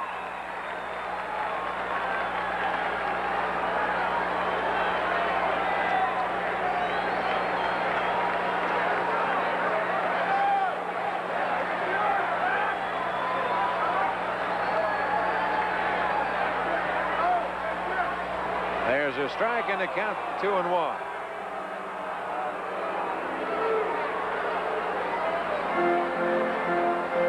Far back as Tollison is, Davis has to check over there at Carter just to try and stop him. Yeah, still kind of inching down the line a little. Little looper in the center field, and that'll drop for a base hit. So Carter scores, and Cleveland takes a 2-1 lead.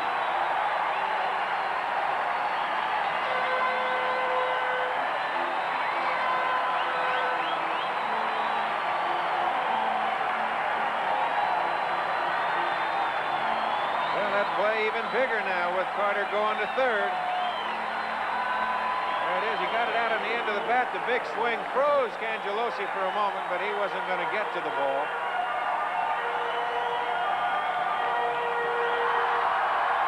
That'll bring on Mel Hall with Tony Bernazard on deck. 2-1 Cleveland. Low 1-0.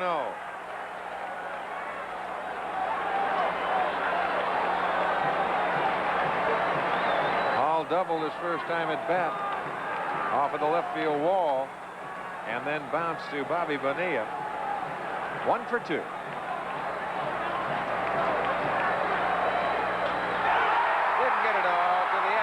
Center. Baines is there, and that will do it. But the Indians come up with a run on a pair of hits, no errors, and they leave one more. We're through 5 with the Indians leading it 2-1.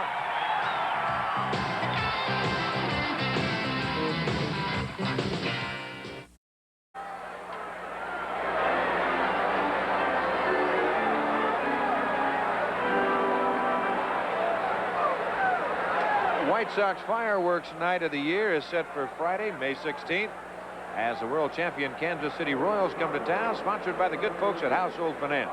Game time is 7 o'clock, and fans will be invited to stay and watch another spectacular fireworks show immediately following the game. That's Household Finance Fireworks Night on Friday, May 16th. Here's Bobby Bonilla as we go to the top of the 6th inning. Bobby 1 for 2 tonight. Knuckleball in and over, and the count is 0-1. 2-6-2 for the Indians, 1-4-1 for the White Sox. 0-2 the count. Ozzie Guillen on deck.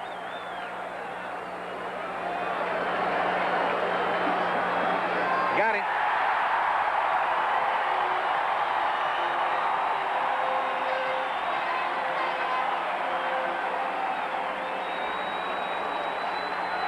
Well, he gets this knuckleball right here in an excellent spot. You see Bando sitting outside. Doesn't throw it much better. Here's Guillen. Jacoby shortened up at third. Tabler at first. Knuckleball low. 1-0 the count. Ozzie, the last time up with runners at first and third and 1 out, got a little looper from Niekro and hit into a double play started by Bernazard. 2-1. Check that. 2-0 the count with Cruz on deck.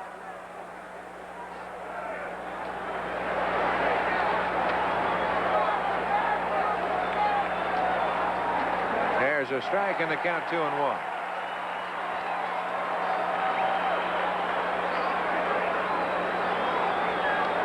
Niekro, you see, with the 3 walks and the first strikeout coming here by Bonilla.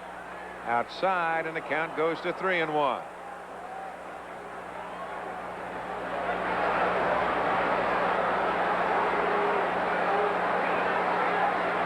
Hey, Ozzie checking the count with home plate umpire Mike Riley.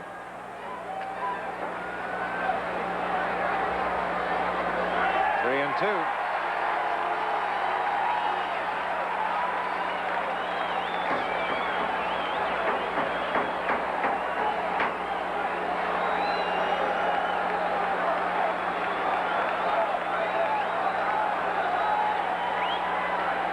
Foul left side and out of play.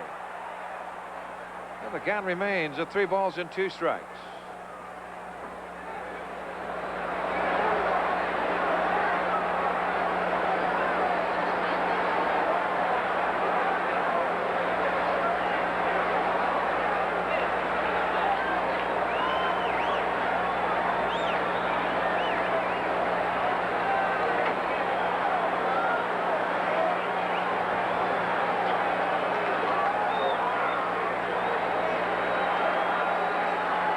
Bando trying to fix a shin guard.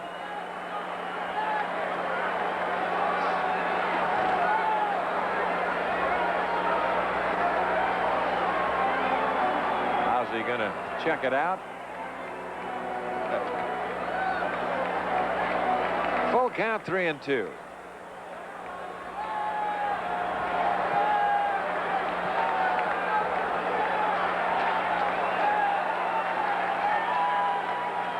Up the middle, base hit. Butler over in a hurry, so Guillen's aboard. Takes a big turn. So the White Sox pick up their 5th hit of the evening, and that will bring on Julio Cruz, who's 1 for 2. Singled his last time at bat and has scored the only Sox run of the evening.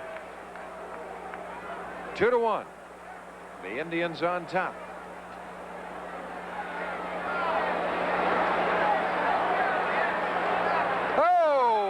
Close call. Guillen almost got caught flat-footed. Watch him right here. Ozzie couldn't get himself going. And just did get back. This time, the fake by Niekro, and Ozzie's diving back.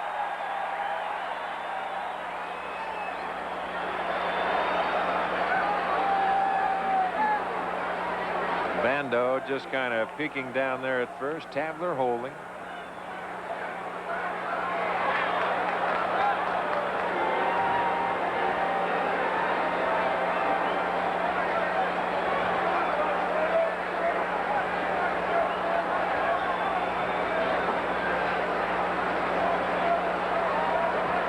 One out, one on. Ground ball foul. Niekro not only has an excellent move to first, a quick move. Julio now at 136. But Niekro varies his speed coming to the plate as well as anybody you want to see. And why not? 47 years of age, you've got to learn something in those years.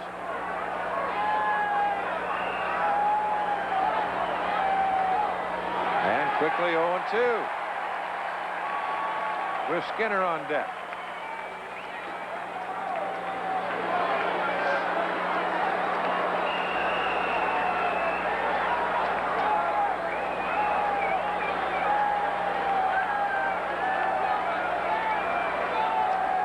Outside, Bando just trying to keep that in front of him.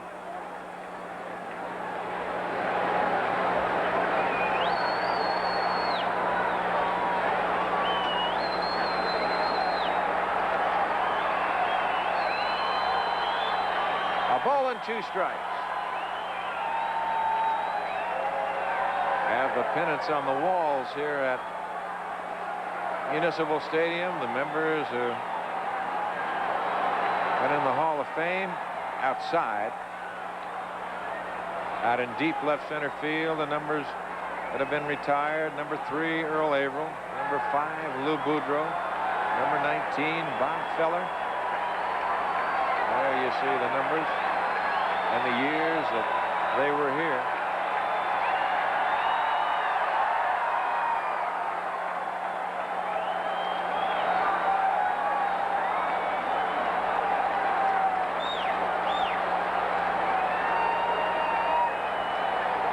Hit to right field. Carter is there. Makes the catch.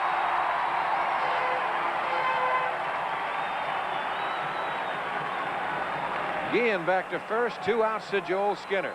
And out in deep right center field, they have the banners of their World Championship teams. As you look at the pitching line of Niekro, 5 2/3, 5 hits, a run, 3 walks and a strikeout. The years of 1920, 1948. You see up there at the top of your screen, 1954 when they beat the Giants. Here's Skinner.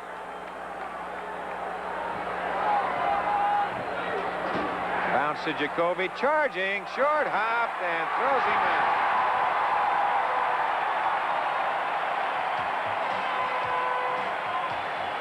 The Sox are gone in the 6th. We go to the bottom of the 6th inning. 2-1 Cleveland.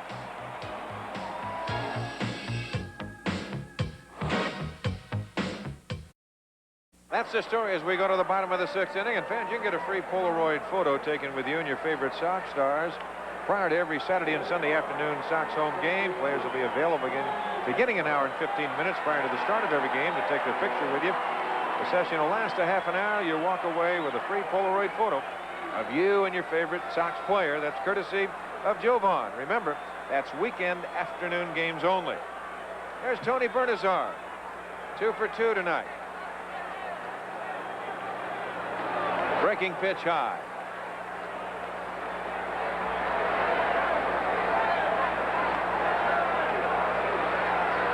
Chris Bando on deck. There's a strike with a breaking pitch in the count, 1-1.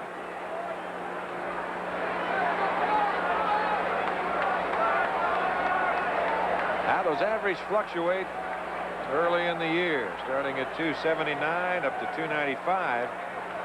Ground ball hard by the diving Cruz.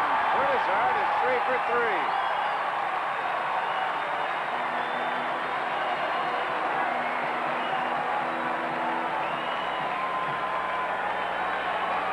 A breaking pitch up over the plate. Cruz could not make the play. Well, the 7th hit for the Indians, and here's Bando.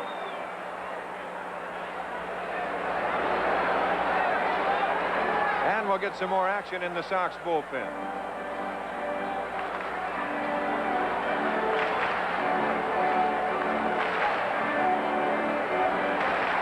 Dave Schmidt throwing once again. He's been up once before, a few innings back.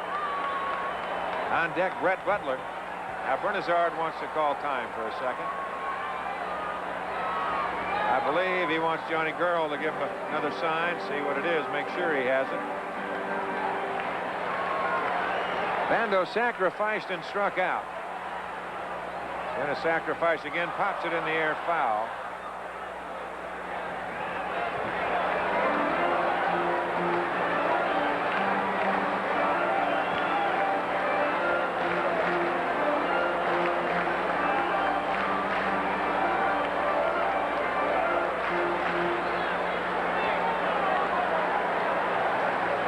Bonilla holding Bernazard. 0-1 the count. Going to bunt again. And bunts, fouls it away.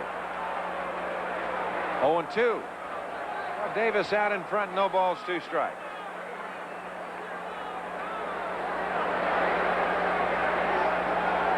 Bando, good double play, man, if you can get him to hit it at somebody.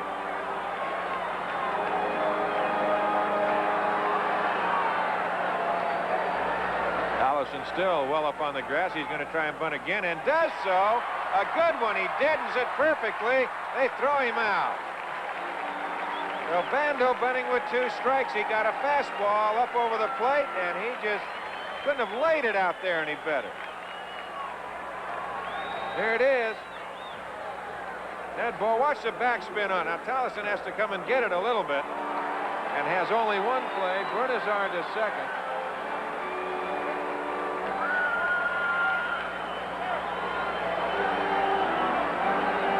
Now, Brett Butler will be the hitter with Julio Franco on deck.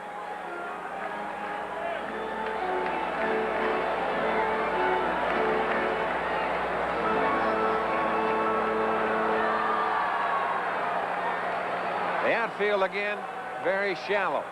The deepest of the 3 is Baines in right. Takes a strike, 0-1. The big alley in right center. And they give him a lot of the right field line. You see Cangelosi shallow to left center. Baines well off the line, slightly to his right towards the alley and right. Breaking pitch low, the count 1-1.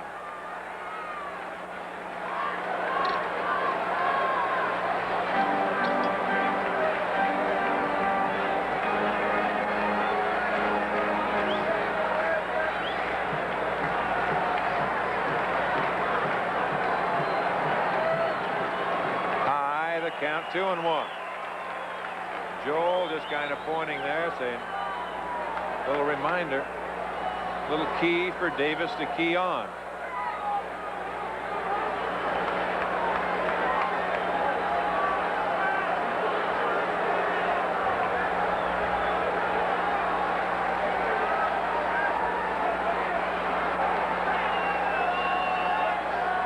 Butler has walked twice, bounced to short.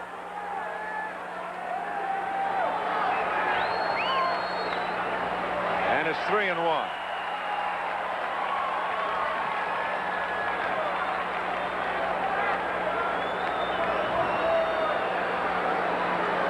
Again, Schmidt in the bullpen.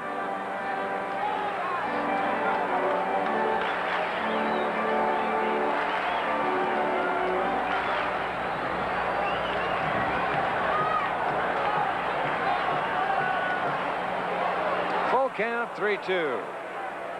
Butler taking all the way.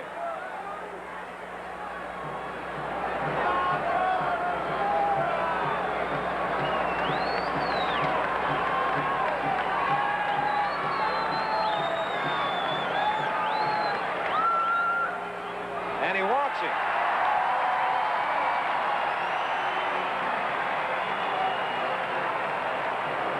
Sixth walk issued by Davis.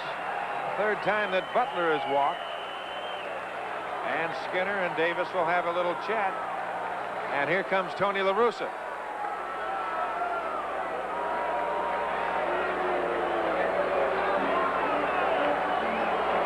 And Tony goes to the bullpen. And that will be all for Davis.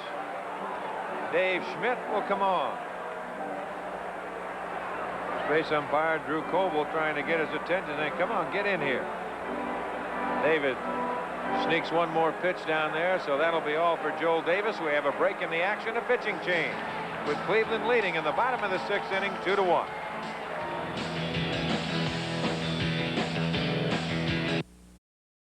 Dave Schmidt, the new Sox pitcher, a record of 0-1 and a 7.62 ERA.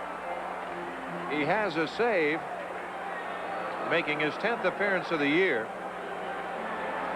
He's worked in 13 innings, allowed 22 hits, 13 runs, 11 earned. He's given up 3 home runs.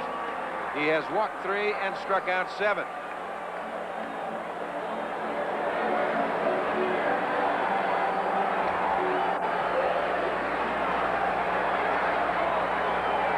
That's the story. Runners at first and second. Bottom of the 6th inning, 2-1 Cleveland.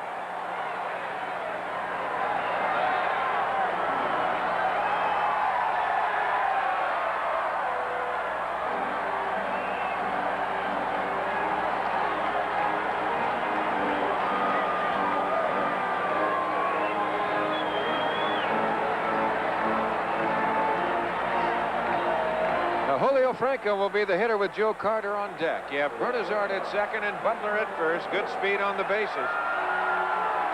Franco 0 for 3 tonight, has bounced to short. Line hard into a double play to Bobby Bonilla at first. On a fielder's choice in the 4th.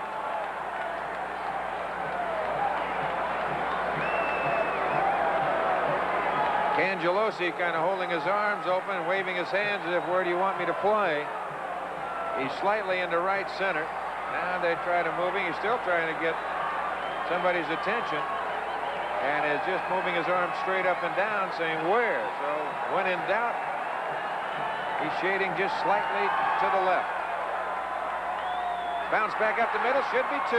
Guillen steps on the bag and they double him up. 1 pitch, 2 outs, and the side retired, and we're through 6. 2-1 Cleveland.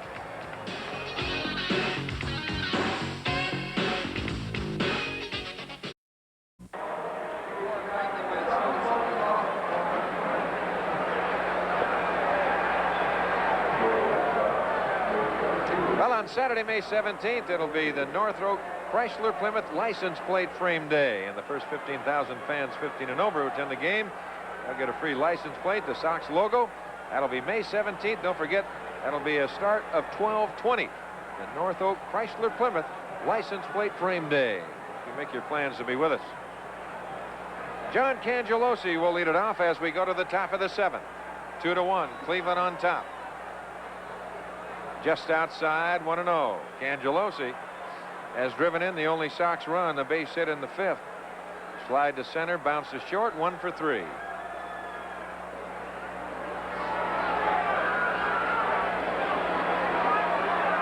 On deck, Wayne Tolleson.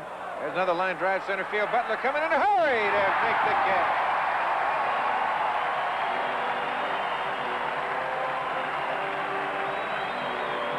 That ball trying to slice away from Butler, but up in that breeze, it hung up. There you see that little backspin on that ball. That's going to keep that ball in the air a while, enabling the Butler to get to it. So 1 out, and that will bring on Wayne Tolleson. 1 for 2 tonight. Fly to center, single, sacrifice.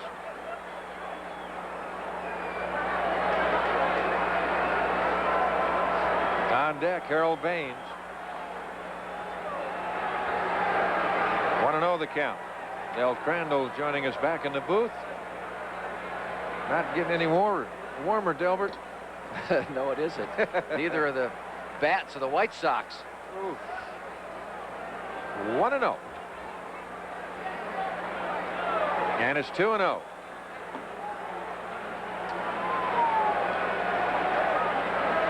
Two runs on 7 hits, 2 errors for the Indians. A run on 5 hits and 1 error for the White Sox.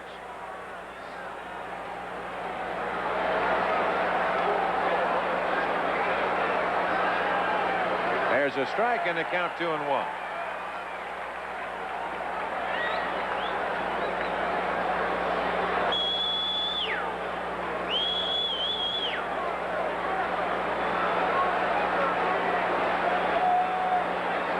Ground ball, foul outside of third, down to the Cleveland bullpen where they have action. A right-hander and a left-hander throwing. Yetton Bales.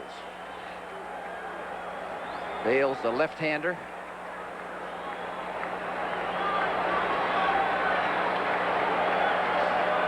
2 balls, 2 strikes.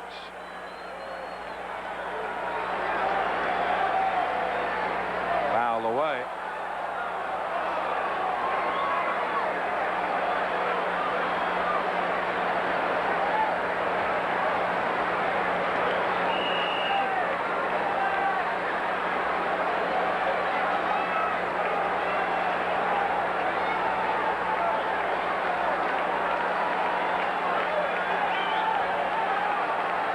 The 2-2 pitch to Tolleson.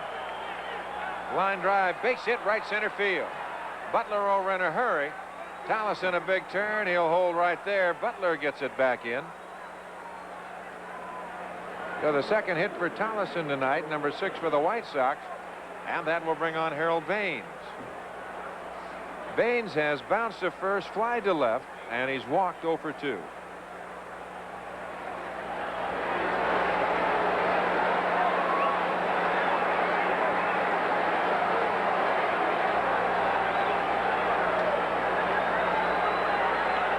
We'll keep an eye on Tolleson.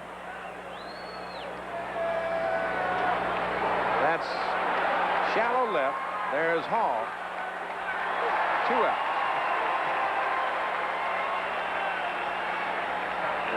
And it'll bring on Jerry Hairston. Well, when Harold gets in one of these streaks, he doesn't hit the ball very hard, does he? He just looks like he's off stride and way out in front most of the time. Kind of feeling a little bit. Yep. So Jerry Hairston will stand in. Jerry's flying to right, and he's walked twice.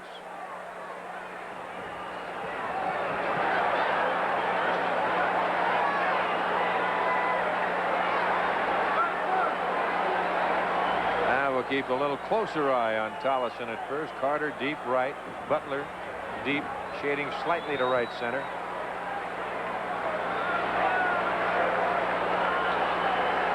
Outside, 1-0.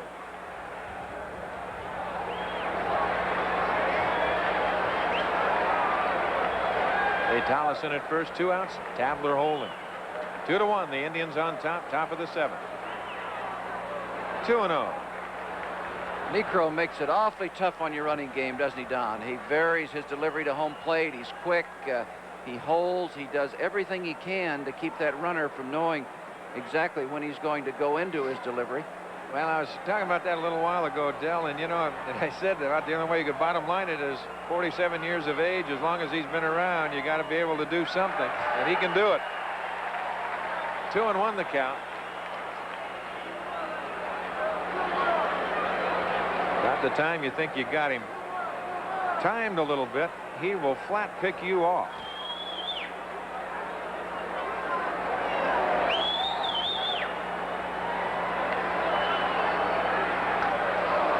Drive foul down the right side. Well, the count 2-2 as Bando and Niekro will have a little chat. Hairston going to go back and get another bat with a new handle in it.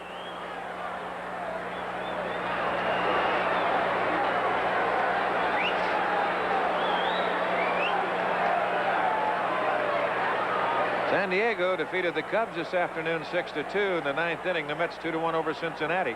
1-1 tie in the 6th. 4-4 now. Kansas City, Baltimore in the 5th. 6-5 Detroit over Minnesota in the 5th. Rain in Texas. All the rest of the action on the coast. Toronto, Seattle. Under a new manager out there. We haven't heard if they've made it official as yet, but all the talk is Dick Williams will be the new skipper of the Seattle Mariners.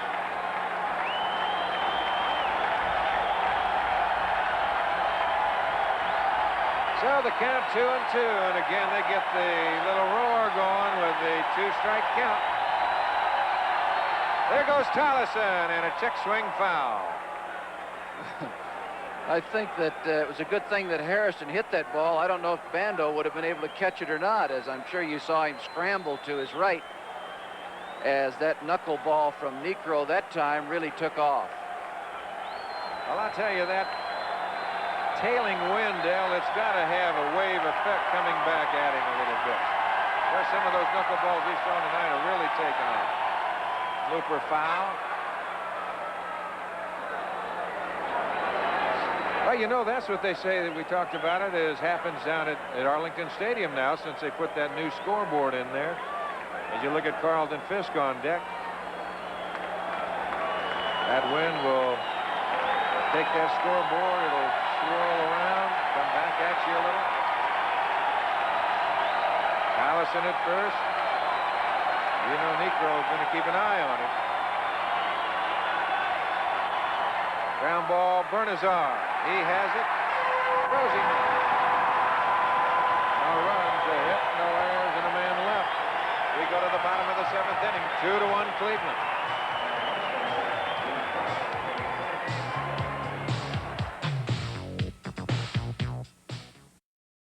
As we go to the bottom of the 7th inning, Indians 2 runs, 7 hits, 2 errors. The White Sox a run on 6 hits and 1 error. The Indians have left at least a man on in every inning. 3 in the first, 1 in the second, 1 in the third, 2 in the fourth, 1 in the fifth, 1 in the sixth. They've left 9. The White Sox have left at least 1 in every inning but the first.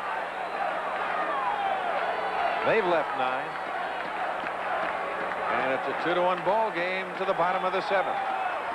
As Joe Carter will lead it off, followed by Andy Thornton and then Brooke Jacoby. Dave Schmidt on a relief of the starter, Joel Davis. 1-0 the count.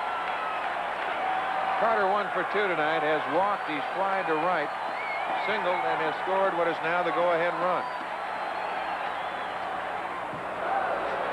1-1 the count.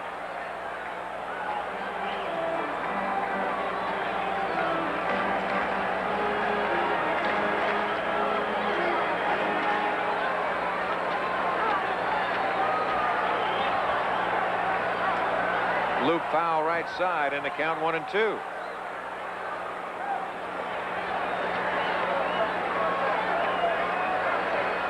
Set at the top of the program, a great crowd here at Municipal Stadium. And they've been having a whale of a time. Good a crowd as we've seen here in a long, long time. Usually it's kind of been opening day or the 4th of July. They have all of a sudden caught fire with these Cleveland Indians, who have won 10 in a row, 13 of 16, and tied with the New York Yankees for the top spot in the American League East. Line shot, base hit.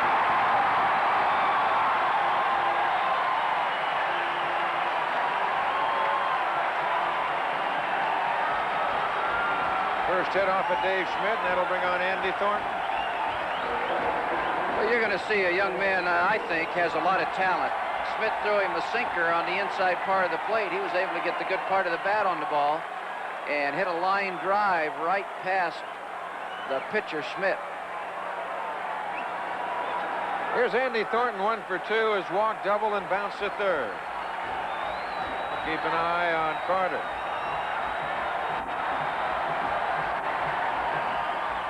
Low, 1-0. Big alley, right center field. Dave Schmidt gives you a lot of time to run, too. Watch his high leg kick with the runner Carter at first base. It takes him a long time to deliver that ball to home plate. Joel McHugh, a left-hander, throwing down in the Sox bullpen with Brooke Jacoby on deck.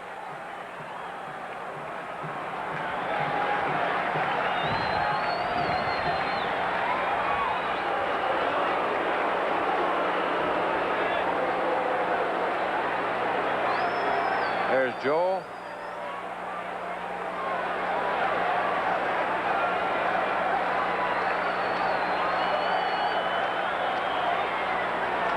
Line down the right field line. Has extra bases. It'll go to the corner. Carter, who can fly. Around third, they're going to wave him on. The relay to Bonilla. And it's a double for Thornton. The Cleveland Indians lead it 3-1.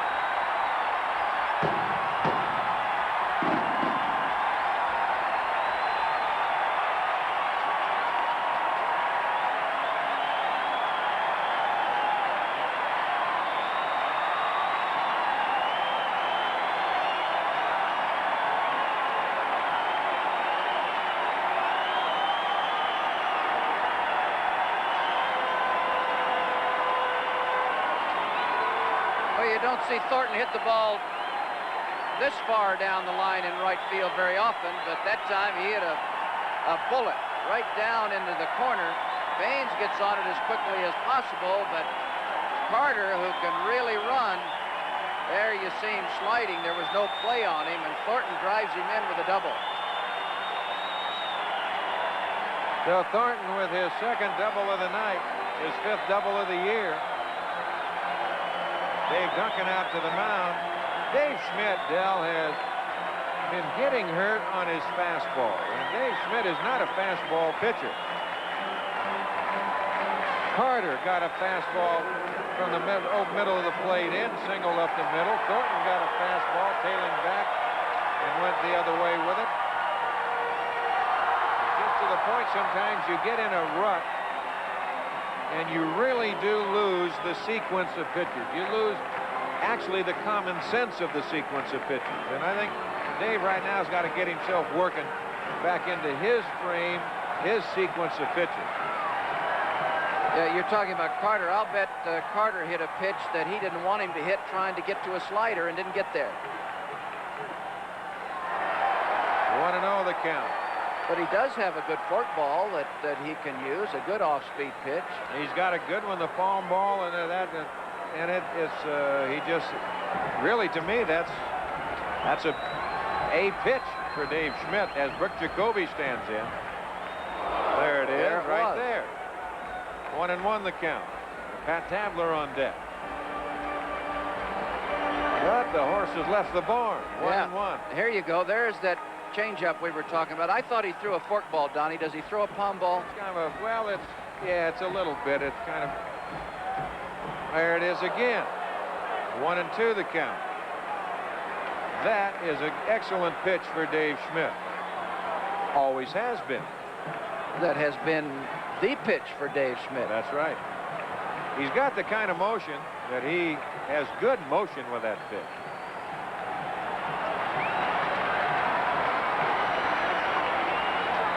Bounce foul. So he came at him 3 times in a row. Tabler on deck. Thornton at second. 3-1 Cleveland.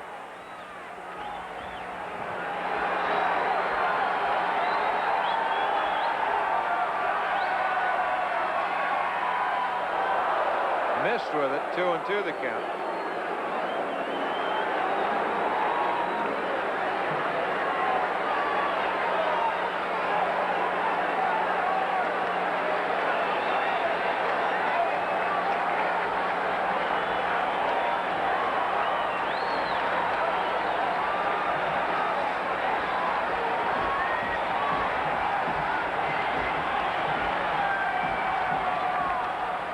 Misses again with it, and it's 3-2. Full count.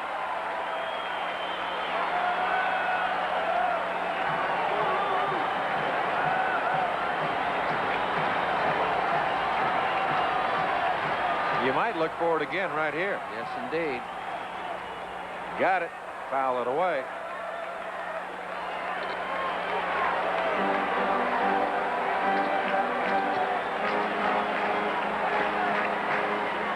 Nobody out to run in. We have Thornton at second base. 3-1. The Indians on top. Bottom of the 7th inning.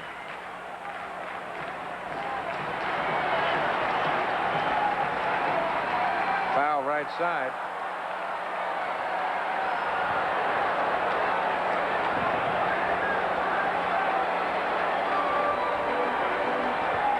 Bobby Bonds trying to yell down to Brooke Jacoby, and boy, and I'll tell you, as boisterous as this crowd is, that might be what the epitome of wasting your breath.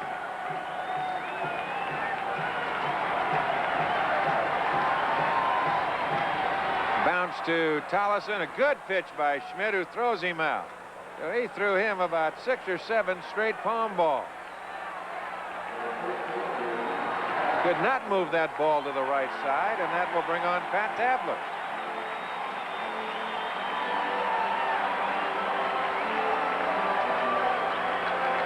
Tabler tonight is 1 for 3 with an RBI.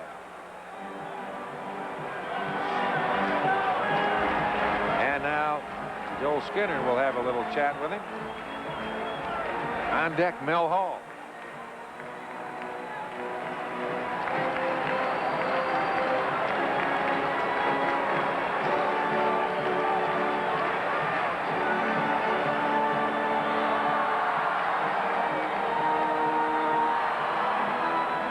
Yankees at Texas is now postponed because of rain. 5-4 Kansas City over Baltimore. That's in the 6th inning.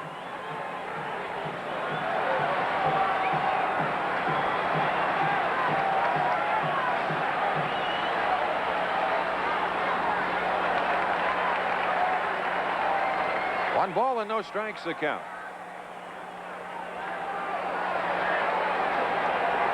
Indians 3 runs on 9 hits. The Sox are run on 6 hits.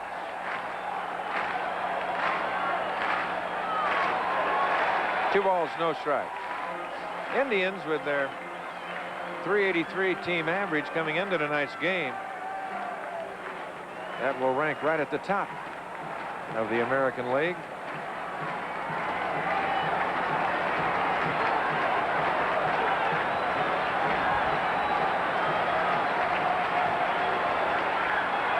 Outside, and it's 3-0.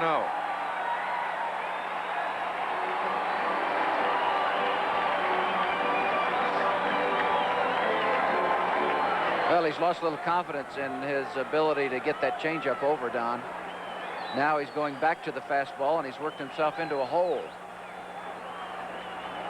There's a strike, and the count 3-1.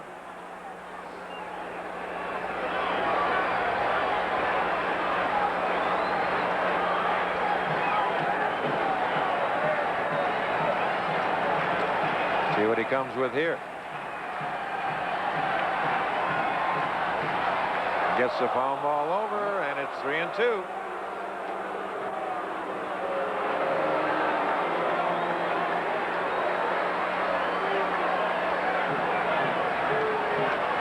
Mel Hall on deck.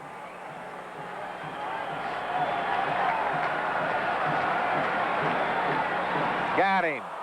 Another good off-speed pitch.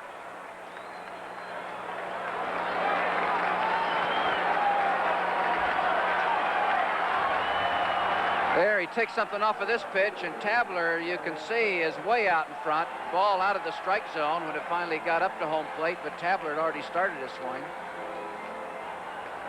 Now here's Mel Hall with Tony Bernazard on deck. Thornton remaining at second base. Little looper to center. There's Cangelosi. Makes the catch, and the side is retired. But the Indians come up with a run on 2 hits, no errors, and they leave a man. We're through 7. Indians lead it 3-1.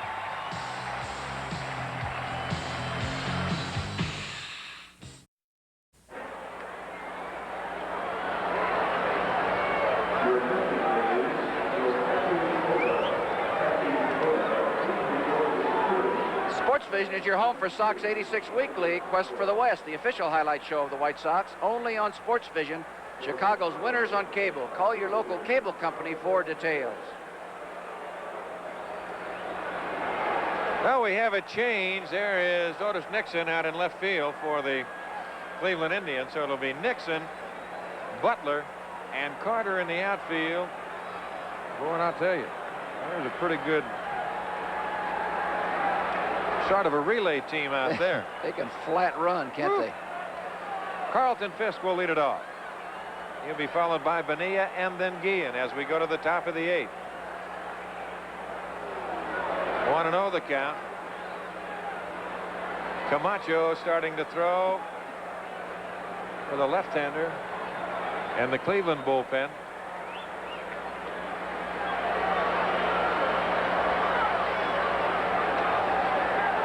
There's a strike, and the count 1-1.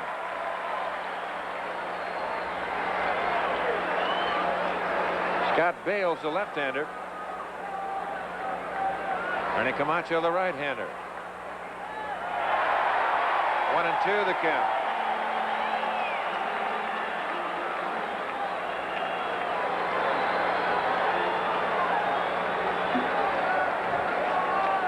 You think Phil remembers how to throw a curveball?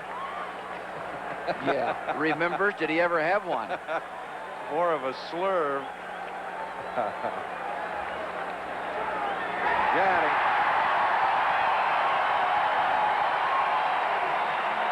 Strikeout number 2. And that will bring on Bobby Bonilla. There's Bales, the left-hander, and Camacho, the right-hander.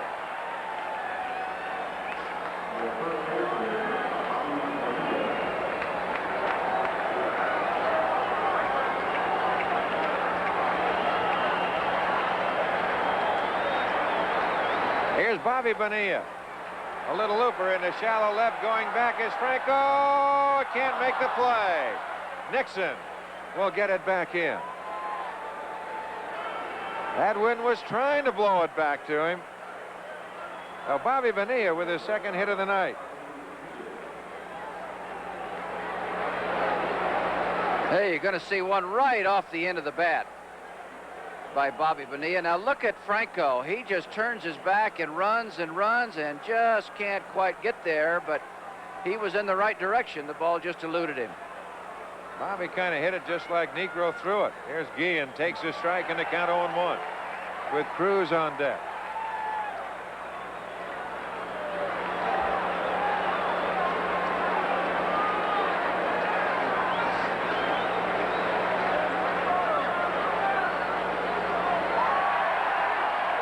To the count.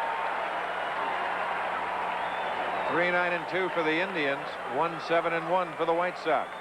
Cruz on deck. Too big a swing, Ozzie, to make contact with that knuckleball. That's what he wants you to do, is swing hard.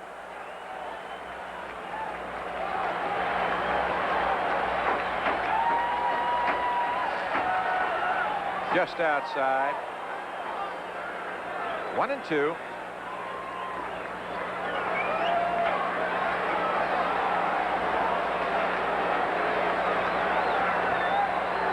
And it's 2-2.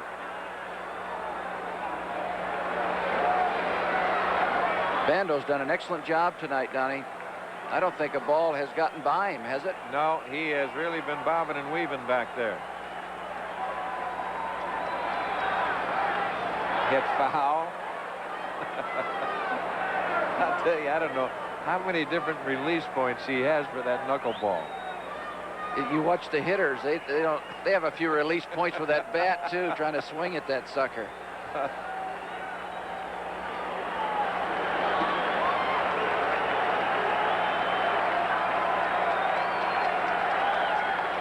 That's the center field. That's a base hit. So he tried to slip the fastball by him. Bonilla makes a turn and holds right there. And Julio Cruz will be the hitter.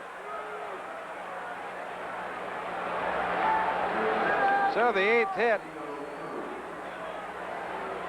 There you're going to see that fastball. He got it down the way, but that's where Ozzie's bat was, and he had a line drive to center field.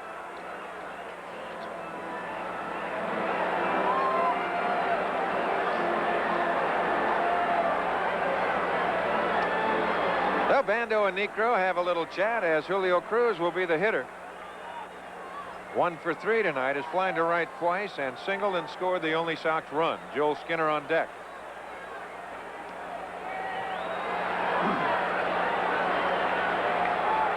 And here comes Pat Corrales.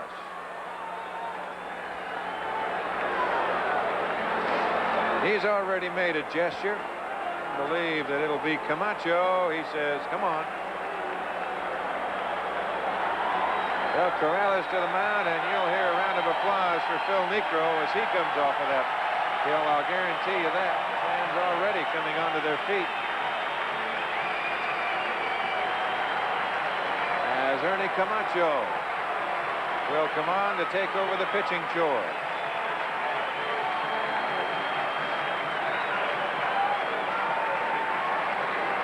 Well, Necro will give him that. They say Necro has helped this staff, Dale, as much as anybody. Listen to this. Well, Necro takes the jacket of Camacho.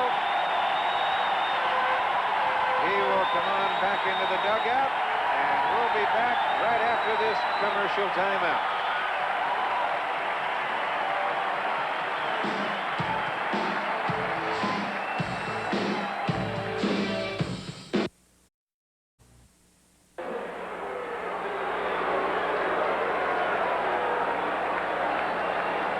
new pitcher, Ernie Camacho, number 13. This is his 13th game. He has won 1, lost none, 3.38 ERA. And he has 6 saves. They really missed him last year. He's pitched 16 innings, given up 12 base on balls. That's not a good ratio, but he struck out 12 in 16 innings. So he can walk you, Don. He can do that, and he's going to face Ron Kittle hitting for Julio Cruz with Bonilla at second and Guillen at first. 1-0 the count. This is power against power. Camacho, a hard baller, throws you mostly fastballs. Bounce foul. Well, I'll tell you one thing. I don't know what Camacho has thrown up there the first. Looked like a little spinner he's thrown up there the first 2 pitches. Because that has not been his real good fastball. Now Ron Kittle has the count 1-1 with 1 out, 2 on. 3-1 Cleveland, top of the 8th. There's the curveball. He went around. That thing was, wow. You're going to see a pitch that misses a long ways, but of course Kittle looking for the fastball, and he throws a little spinner as Donnie described it, and that's about right. And Kittle started his swing, couldn't hold up. 1-2 the count.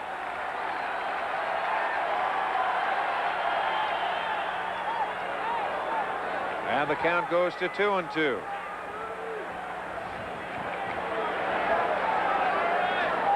Joel Skinner on deck. Just outside. Camacho thought he had it. 3-2 with 1 out. Bonilla at second, Guillen at first. He struck him out.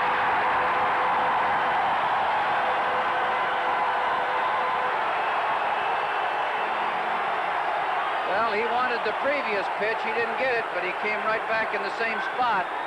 And that time, home plate umpire Mike Riley called out Kittle, and of course he's not very happy with it. There's a man that's happy with it, though, I'll tell you that.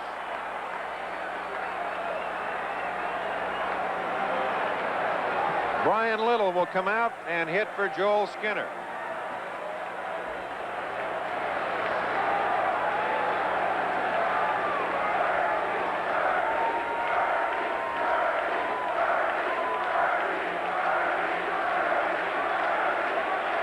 Chant in the background yelling Ernie, Ernie for Camacho.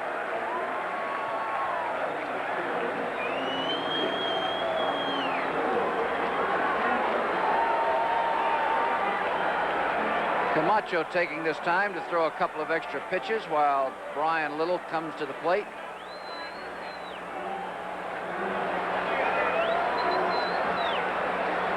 Well, Camacho will have a little chat with Brooke Jacoby. And now Tony Bernazard will trot in from second base. He'll have a chat with Camacho. A lot of conversation going. Ozzie Guillen talking with Drew Coble, the first base umpire.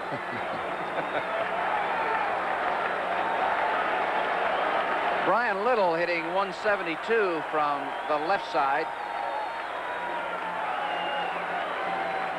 188 overall.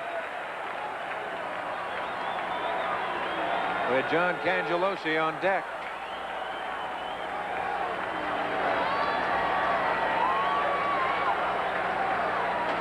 Inside, 1-0. Bando, interesting, has not shed that big glove. No, we talked to Corrales about that. He uses it all the time, no matter what pitcher's out there. Like reaching into a barrel.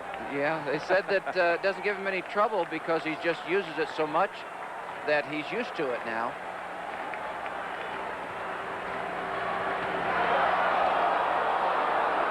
Two balls and no strikes.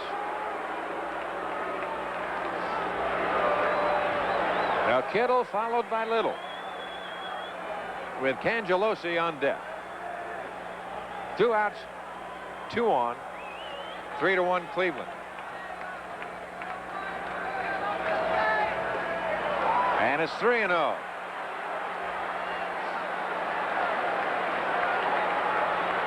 Right-hander and a left-hander throwing in the bullpen for the Indians. You know, Camacho acts like it's a little bit too cold for him to throw that real good fastball, Don. I don't know that we've seen his good fastball. I don't think so yet. And that's who's throwing in the bullpen yet. And that's outside. And here comes Pat Corrales. I don't think Pat's seen it either. Pat trotting out, that is usually not the sign that he's going to take somebody out. But he will get his point across in a hurry, like we talked about it before. I'll guarantee you one thing. You better listen to that man. Here's John Cangelosi. They have a tendency to be a little wild. This really isn't the man you want to see coming up there. He's got about a 28-inch strike zone.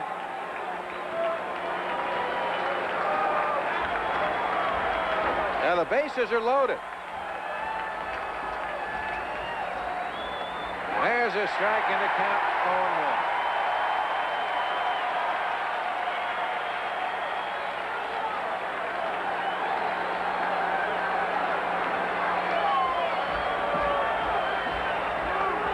Just outside, the count 1-1. Let's see why Camacho isn't going to get too many close pitches, Dell, if he goes through those little actions every time there's a close pitch called a ball. Ground ball, Jacoby has it. He'll step on third. The side's retired. And the Sox go in the 8th inning. No runs, 2 hits, no errors. They leave the bases loaded. We go to the bottom of the 8th, 3-1 Cleveland.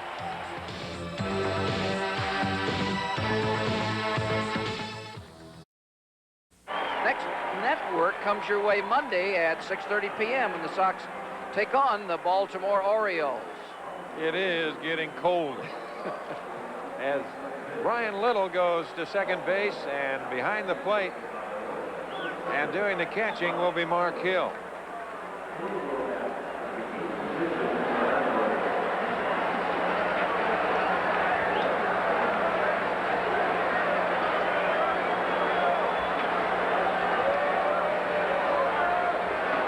So in the bottom of the 8th inning, it'll be Tony Bernazard, Chris Bando, the leadoff hitter, Brett Butler. Bernazard is 3 for 3 tonight.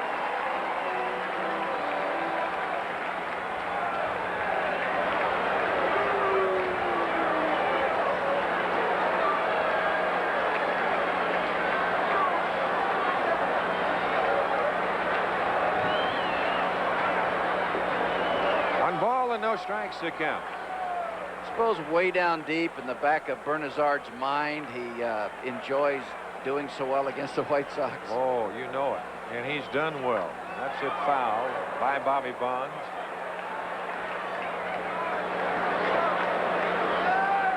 Boy, he had a series over in Chicago.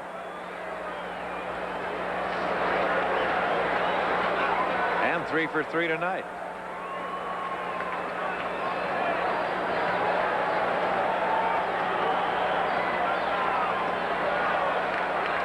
Two balls and a strike.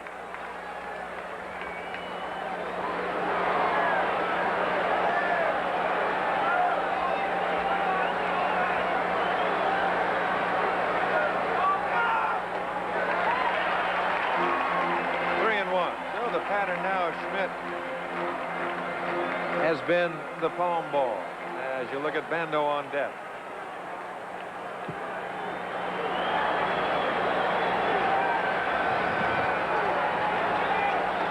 Walks him.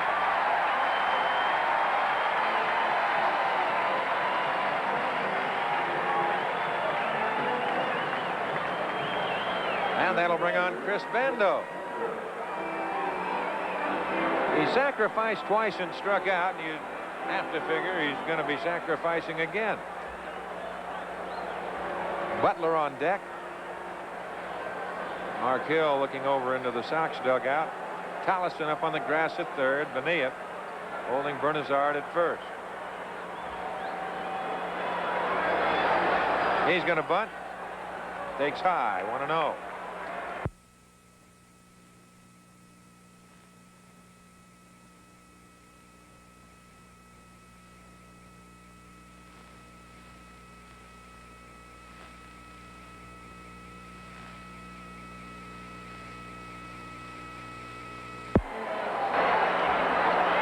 Bud Bonilla in, has but one play and throws him out. Well, the sacrifice works. 1-4. Bernazard to second, and here's Butler. Well, the attendance tonight, 48,146. There's the bunt by Bando, and he has got it down by now. That's the third time this game that he has sacrificed. He bounced it right in front of home plate, took one big hop, and Bonilla had only one play. That was to first. Now Tony La Russa to the mound. Joel McKeon throwing in the bullpen.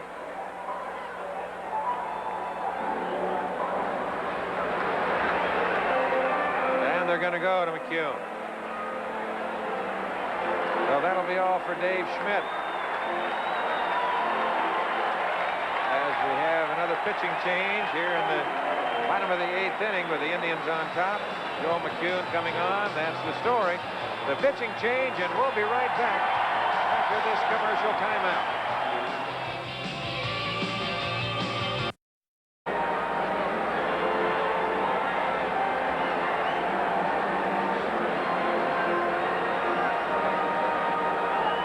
Left-hander Joel McKeon on the mound, making his second appearance for the White Sox. There you get a look at him, just called up from Buffalo. A homegrown product, really, in the White Sox organization, has worked his way up to the big leagues and getting an opportunity here to throw some more baseballs for the White Sox. Well, Joel, a fastball, a breaking pitch, but his bread and butter pitch is that split finger fastball as he will face Butler with Franco on deck. Bernazard at second base, one out, and we're in the bottom of the 8th inning. Hello. Oh, he drops from the side. Butler kind of turns around, takes a little double take at him. That wasn't on the scouting report. No. 0-1.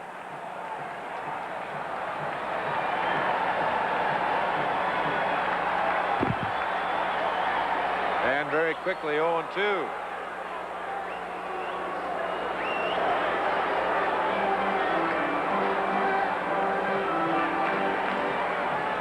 Gene Nelson throwing in the Sox bullpen with Franco on deck. Well, McKeon might be in just to face the Butler.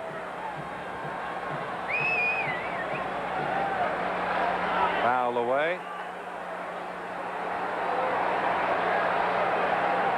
There's Necro down in the dugout. He's gone back in. I don't even think he had to change, Dell. You're right. Well, they say that Phil Necro has added so much to this Cleveland staff. Just the experience and just talking about the psychology of winning, pitching to win, pitching in situation, knowing what it's like to go out there and win, and boy, what an asset that can be. Donnie, winning's an attitude, isn't it? It sure is. It's as contagious. Winning is as contagious as losing is contagious.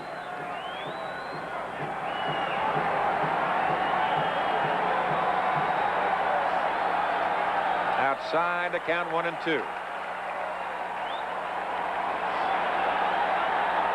Tolleson, Guillen, Little, and Bonilla from third to first. Fisk, Cangelosi, and Baines from left to right. The battery of Hill and McKeon. Well, these fans, 48,146. I'll tell you, I don't know of many that have gone home. Nope. They are going to savor what they can savor.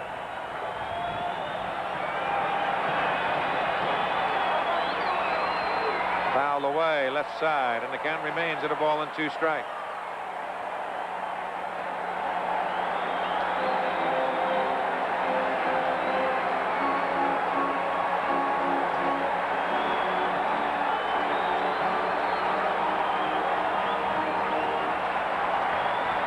Outfield again very shallow, playing Butler to the opposite field.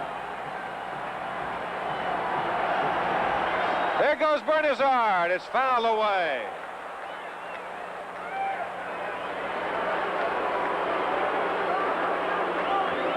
Now Bernazard trying to tie McCune. He had a good jump. And now Mark Hill is going to go out. Dale, you would have to assume in a situation like this, say, hey, give him more than one look. That's right. Don't get caught doing the same thing over and over again, because they will steal everything you have on out there. So I'm sure that's what Mark Hill is telling him now. And it's too cold tonight to take too many things.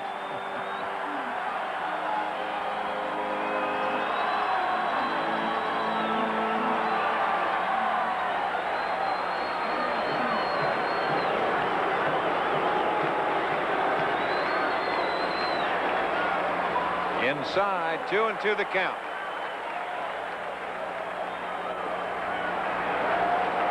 Seguin trying to get in behind Bernazard just a shade to cut him down, and then he'll point to McKee and say, go ahead and throw.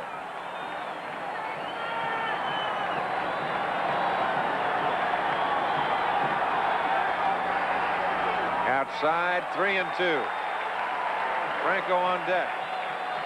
But Ozzie can't get over there too far behind Bernazard, because Butler, he will hit that ball all over. See right there, Bernazard, 2 for 3.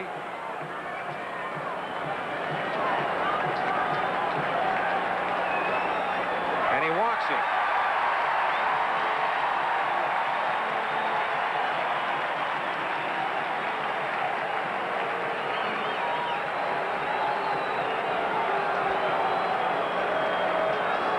Here comes Tony La Russa again, and he's already pointed to the bullpen.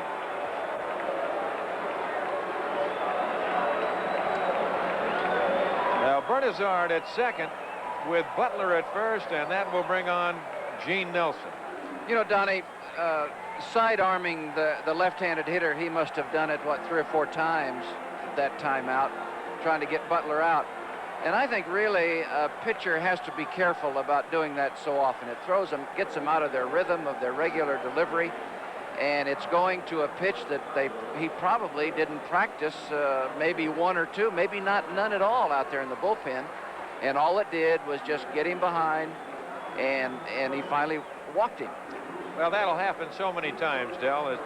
And you've seen it happen. I've seen it happen, and I can think of one guy that it used to happen to all the time until he finally realized that he had to work on it more and more in the bullpen, and that was Stan Williams.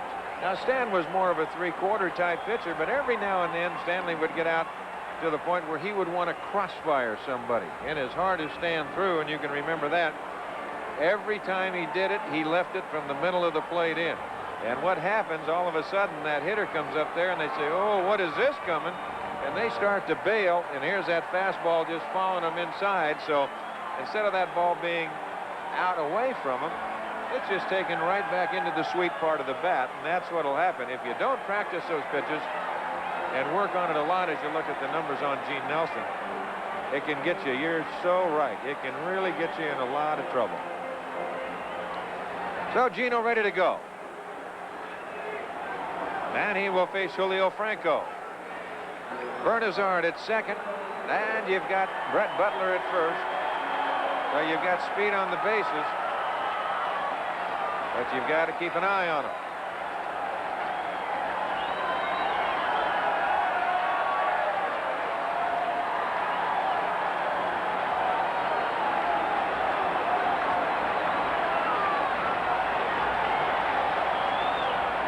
There's a strike, and the count is 0-1. Franco tonight has taken the collar. He has hit into 2 double plays, bounces short, was under the fielder's choice.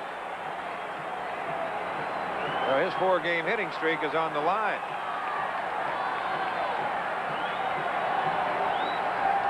A ball and a strike, and now Hill wants to talk to Nelson.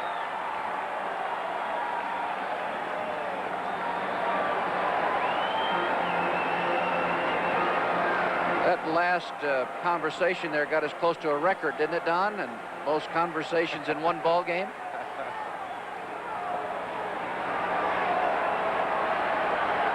On deck, Joe Carter.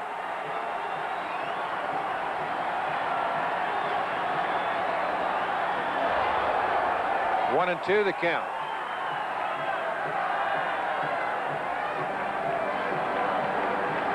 You're looking at the Sox ninth inning. They have Tolleson, Baines, and Harrison. There's Carter on deck. Cleveland leading it 3-1. Butler at first, Bernazard at second.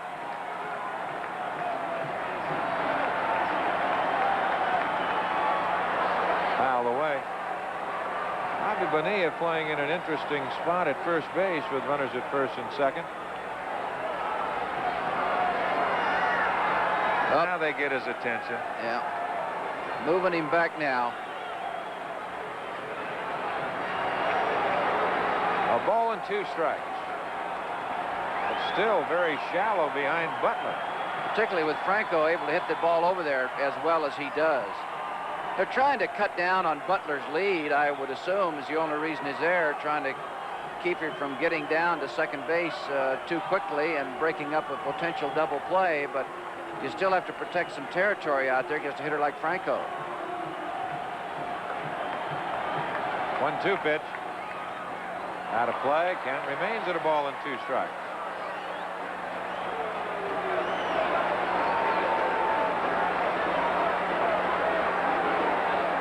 Cangelosi just slightly in right center. Baines straight away right, Fisk straight away left. Franco really the type of hitter that, well, he'll just spray it all around, but he has some power.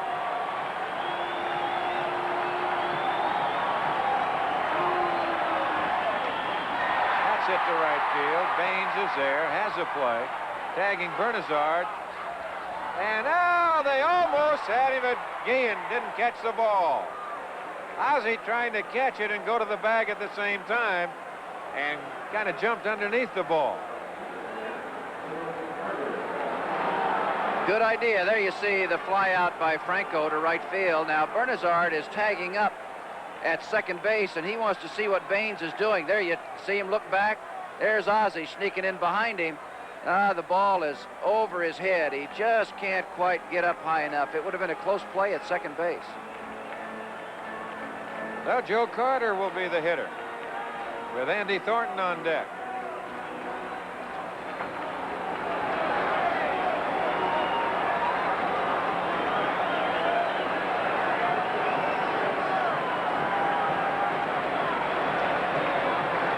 Carter tonight is 2 for 3, 2 runs scored. Quick-off attempt, and Ozzie saying step off. Nelson said, no, not going to throw.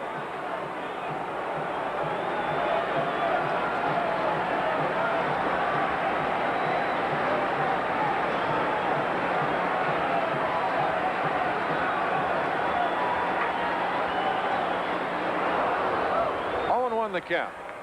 Ozzie just, he said, well, if you're not going to throw, I'm just going to go back over here and play deep short.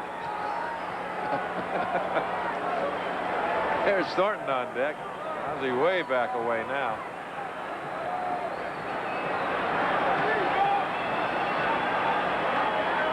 Ground ball the hole, Guillen over, goes back to Little in time.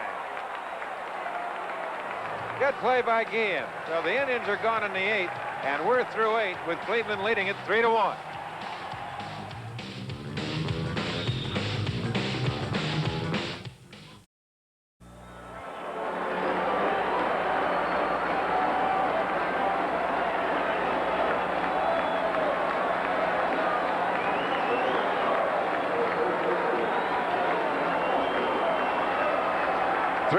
Cleveland on top as we go to the top of the 9th inning, and it'll be Tolleson, Baines, and Harrison.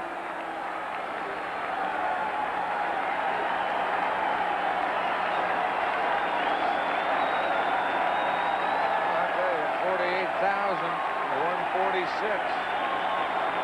have made some noise tonight.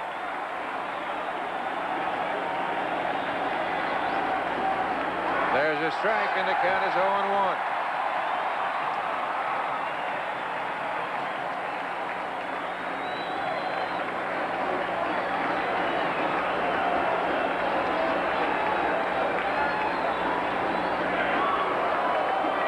Ball and a strike. Right-hander and a left-hander throwing in the bullpen, Yet and Bales.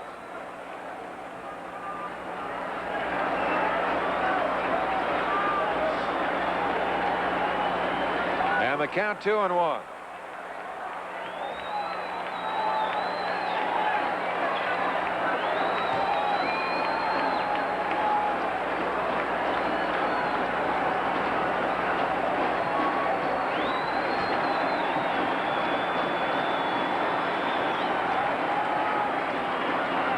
The count with Baines on deck.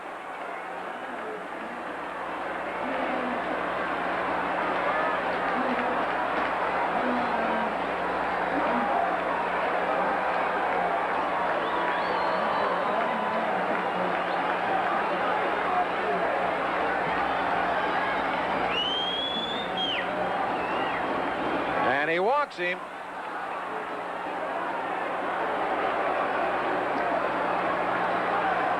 Second walk issued by Camacho, and here comes Harold Baines.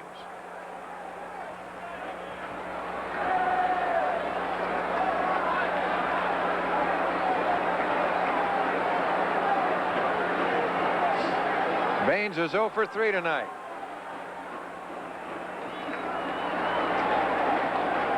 One ball and no strikes.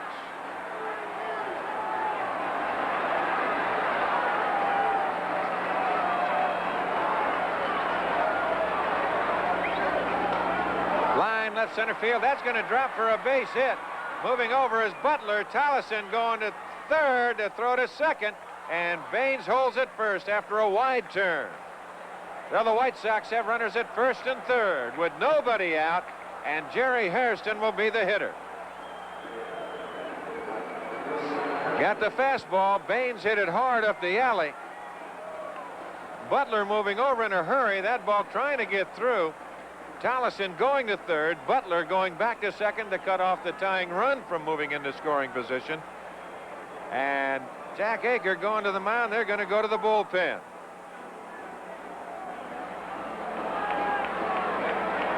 Well, Camacho gives him the ball.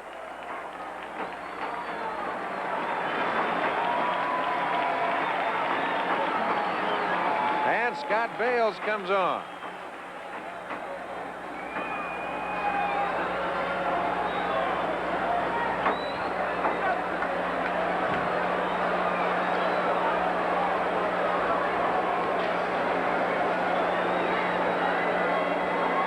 The young left-hander Scott Bales, a record of 4-1. This is his 14th ball game. He has a pair of saves and a 6.27 ERA.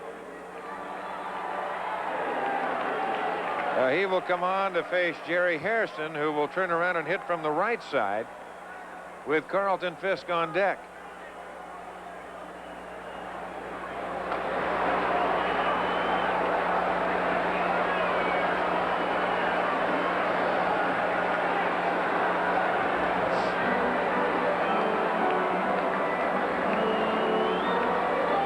Tolleson leading off the ninth inning with a base on balls.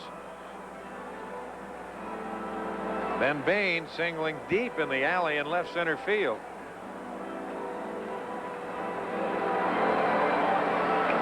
And Scott Bales comes on. He's a 6'2", 175-pounder. It's just his 5th year in professional baseball. Last year, he was at Nashua. In 30 ball games, he was 3-3. At Waterbury, in 13 ball games, he was 6-3. Had a good year. 2.83 ERA at Nashua in 30 games, and at Waterbury, a 2.62 ERA.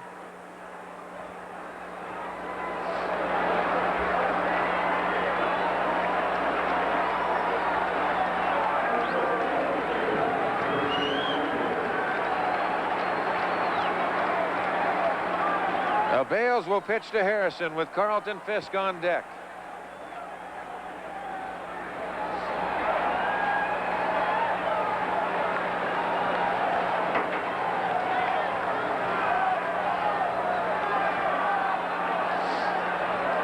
The tying runs aboard, 3-1. The Indians on top here in the top of the ninth. Nobody out.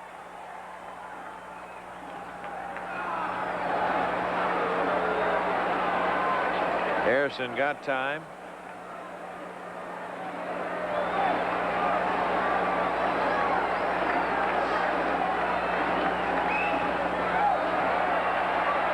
Appeal, they say no. Bale's got that particular pitch, good moving fastball. Outfield, deep straight away. Pops him up. Middle of the infield. Bernazard is there. 1 out.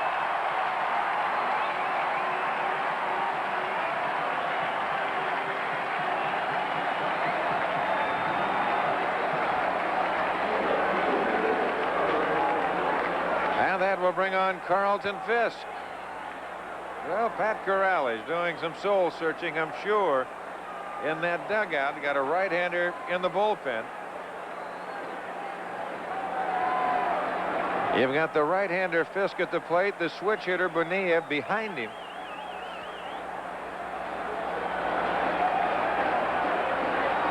He just got rid of the switch hitter Harrison. Tollison remains at third, Baines at first. Curve ball in and over.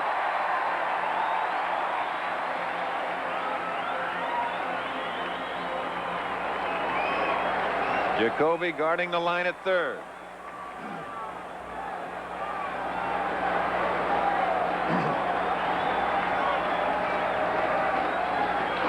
Line foul down in the Cleveland bullpen. They scatter for cover.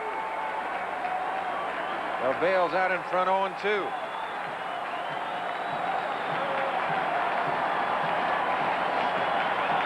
There's Bonilla on deck.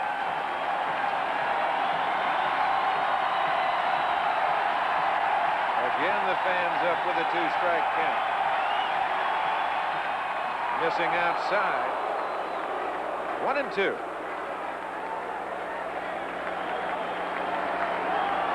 Young left-hander, just 24 years old.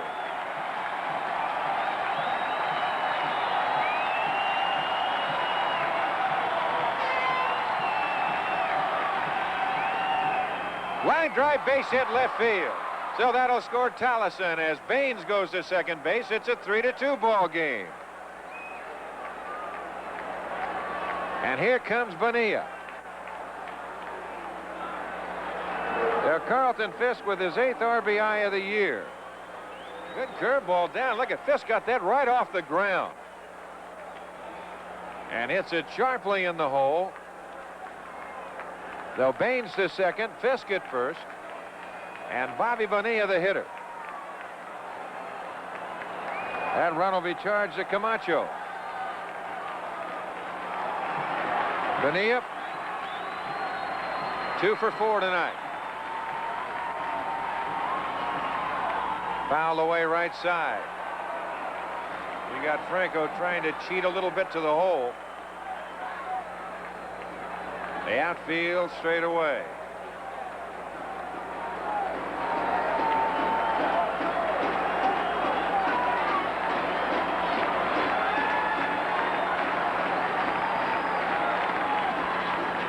Oh, and 2 the count.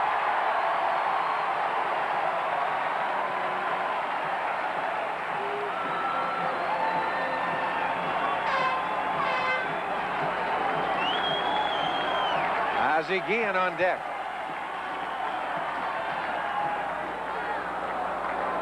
A ball and 2 strikes.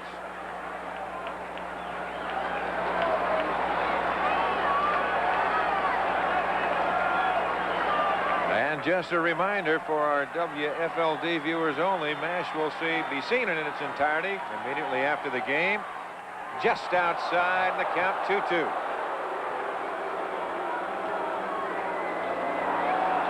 Well, 2 youngsters, Bonilla and Bales.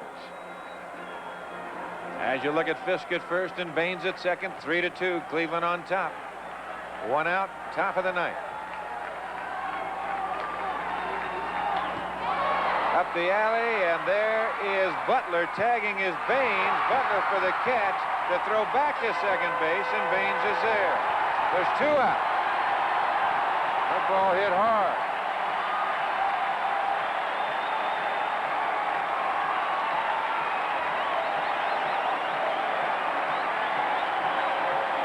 Here comes Reed Nichols. He will hit for Ozzie Guillen.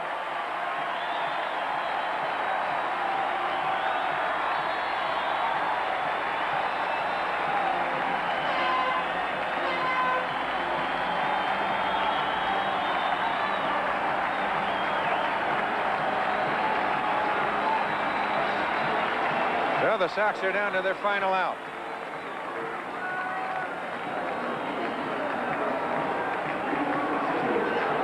Nichols hitting .222 without a home run. He has 4 RBIs. And he will hit for Guillen.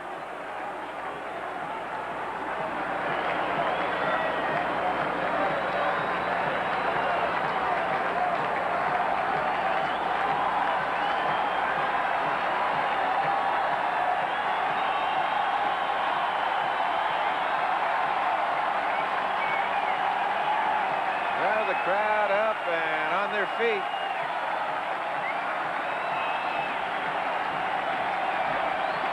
And Nichols trying to keep it going.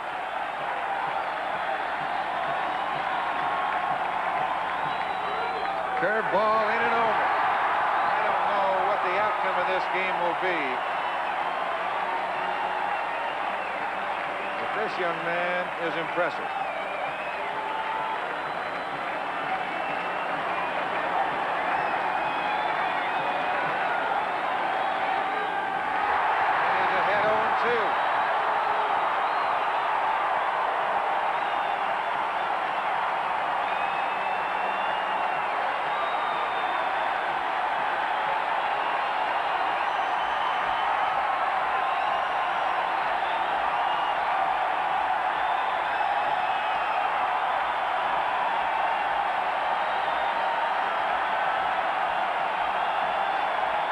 On deck, Mark Hill.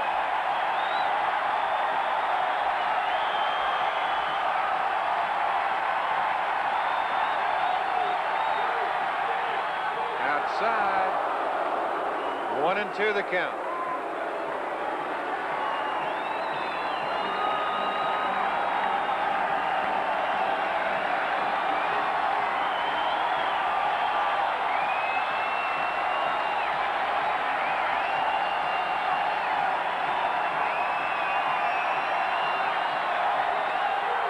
Ground ball the hole. Franco over and saves a run right there.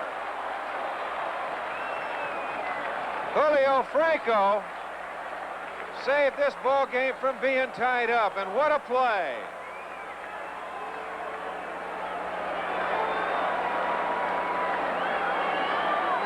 There's that curveball down, and Nichols hit it right in the hole. Look at where Franco had to go to get that ball. He was cheating a little bit that way, as I mentioned before.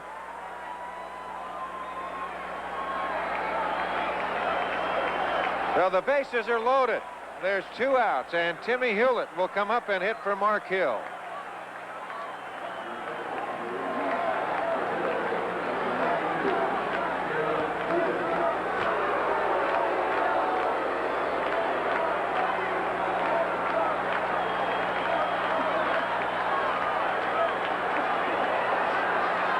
And here comes Thacker to the mound, and he's going to go to the bullpen.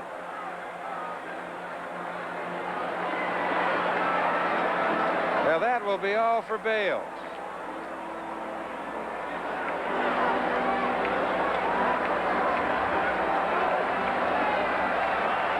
And young Rich Yett comes on as Bales leads.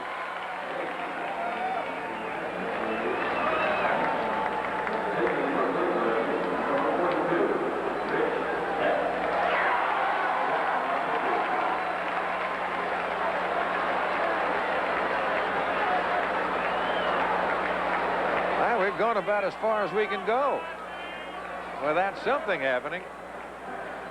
The young right-hander coming on Yet. He right there, 1-0 record with a 3.68 ERA. This is 6th game. And we'll look and give you a little back down on this young right-hander.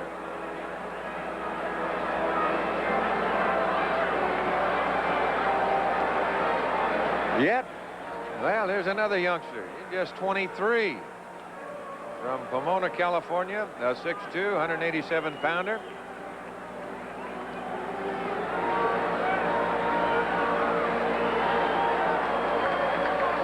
Out of the Minnesota Twin organization in the trade that sent Kurt Wardle, Jay Bell, and Jim Weaver to the Twins in exchange for Bert Blyleven. You recall that?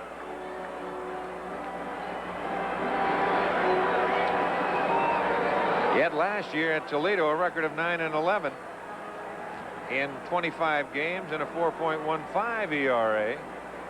He was a starter and now working out of the bullpen. And he'll face Timmy Hewlett.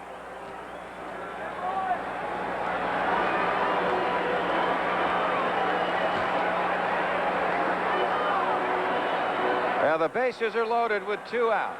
You've got Baines at third, the tying run, Fisk at second, and Reed Nichols at first.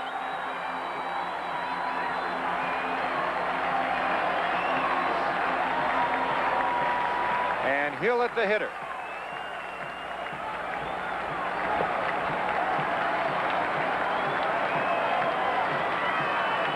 The outfield still deep straight away. The infield straight away, they're all deep. It'll come out of the stretch. Good fastball.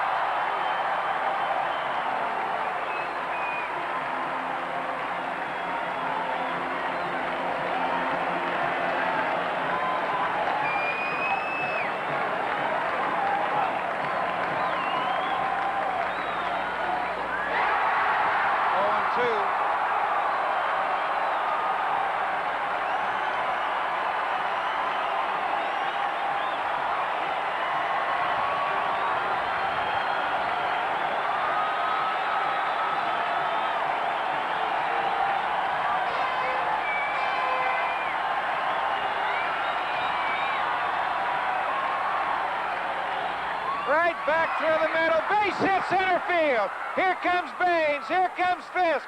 Throw to third. Not in time. To second is Hewlett. And the White Sox take a 4-3 lead.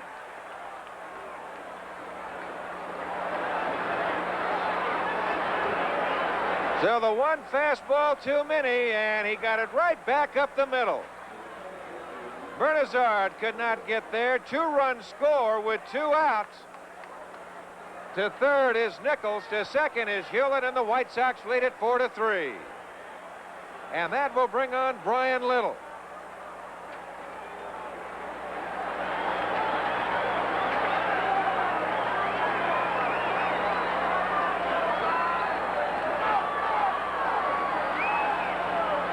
Ground ball right to Tabler. Steps on the bag, and the side is retired. But the White Sox come up with a pair of runs, make it 3 runs. On 3 hits, make it 4. And we go to the bottom of the 9th. It's 4-3 White Sox.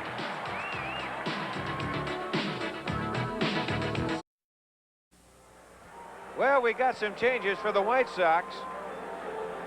The new shortstop, Brian Little, moves from second to short.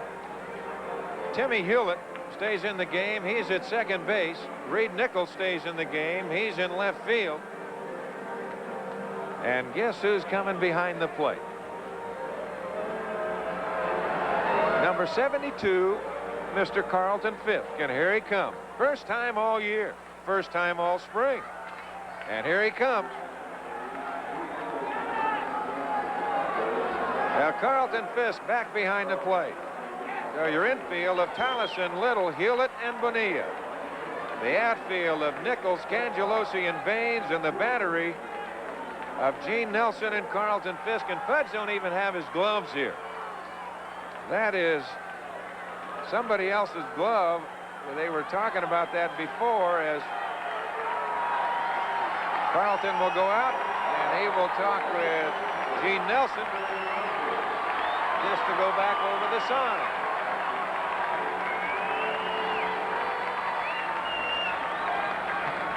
Well, the Sox with 3 runs in the 9th.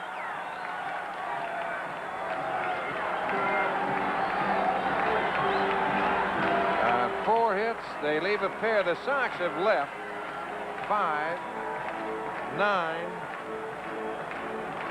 13 men on base tonight. The Indians, they have done just about the same. They have left 12, and Andy Thornton will lead it off. It'll be Thornton, Jacoby, and Tabler in that order.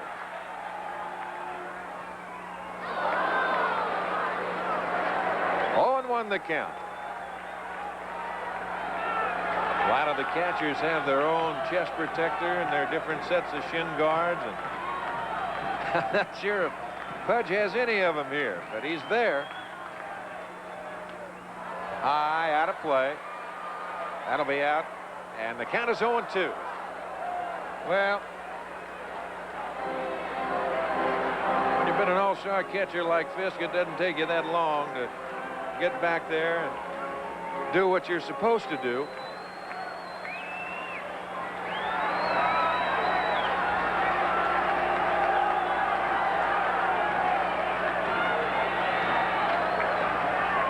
Now time called.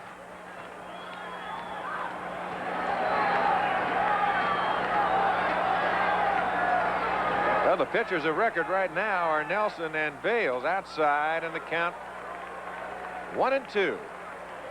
Tolleson guarding the line at third. The outfield, they're swung to the left. They're all deep. There's your defensive alignment. Tolleson about a step off of the line at third. On deck, Brooke Jacoby. Up high, and the count 2-2.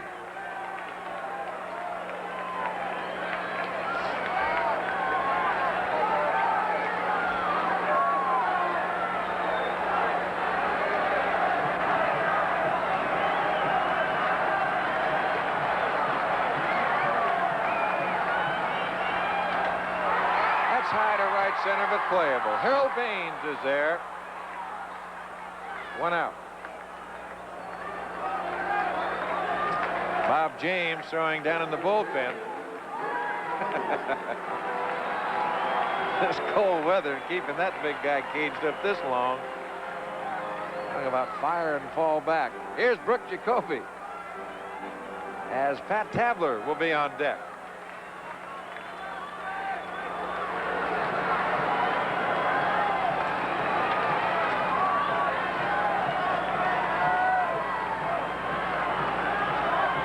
Four to three, the Sox on top. High to center. Playable. Cangelosi and Baines. Cangelosi calling. 2 out. So the Indians are down to their final out.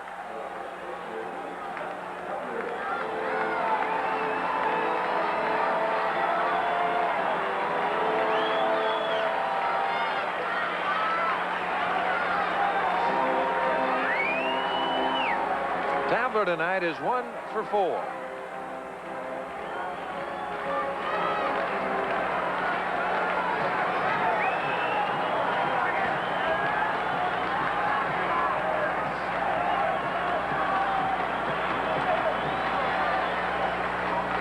And the curveball is in and over. 0-1 the count.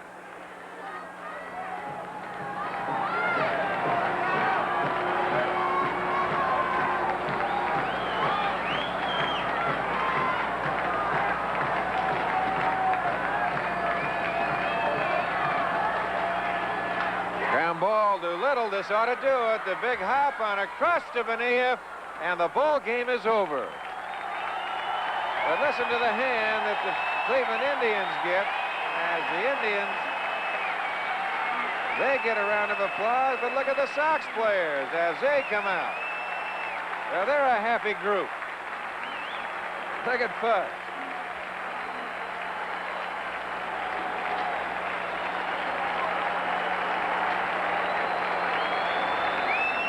Well, the Sox come back with 3 runs in the 9th inning. Cleveland goes 1-2-3.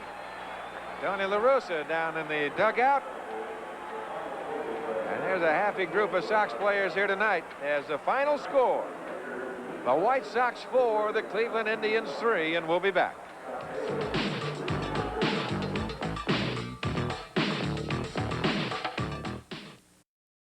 White Sox 4 runs on 12 hits, 1 error. They left 14. And for the Indians, 3 runs on 9 hits, 2 errors. They left 12. Nelson, the winner, he is 2-1. Bales takes a loss. He is 4-2. And the Nissan Player of the Game award goes to, well, you guessed it, Timmy Hewlett.